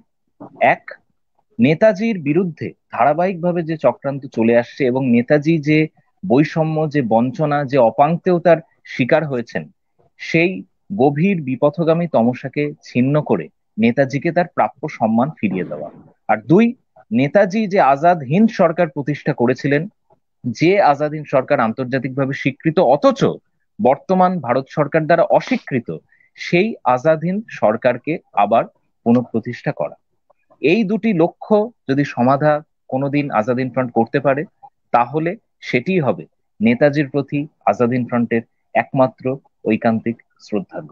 যারা আমাদের লাইভ দেখছেন তাদেরকে আবারও বলবো যে আজাদ হিন্দ ফ্রন্টকে সমর্থন করুন বা না করুন সেটা বড় বিষয় নয়, কিন্তু জয়ন্তদা যা বলল, সংঘবদ্ধভাবে নেতাজির পাশে থাকুন, নেতাজির আদর্শের পাশে থাকুন, এবং নেতাজির বিরুদ্ধে যে চক্রান্ত হয়েছে সেই চক্রান্তের জাল ছিন্ন করার ক্ষেত্রে আজাদ হিন্দ ফ্রন্টের সঙ্গে প্রত্যক্ষভাবে যদি নাও থাকতে পারেন, নৈতিকভাবে অবশ্যই উপস্থিত থাকুন এবং নেতাজিপন্থী সমাজ বিপ্লবে শরিক হন। জয়ন্তদা এবং আমাদের সংগঠনের সাধারণ সম্পাদক নীলাদ্রিকে অনেক অনেক ধন্যবাদ জানিয়ে আজকের এই লাইভ আলোচনা আমি পরিসমাপ্ত করলাম। প্রত্যেকে ভালো থাকবেন এবং করোনাকালীন সময় সচেতন থাকবেন। জয় হিন্দ, বন্দে মাতরম, নেতাজি সুভাষচন্দ্র বসু জিন্দাবাদ, আজাদ হিন্দ ফ্রন্ট জিন্দাবাদ। জয় হিন্দ।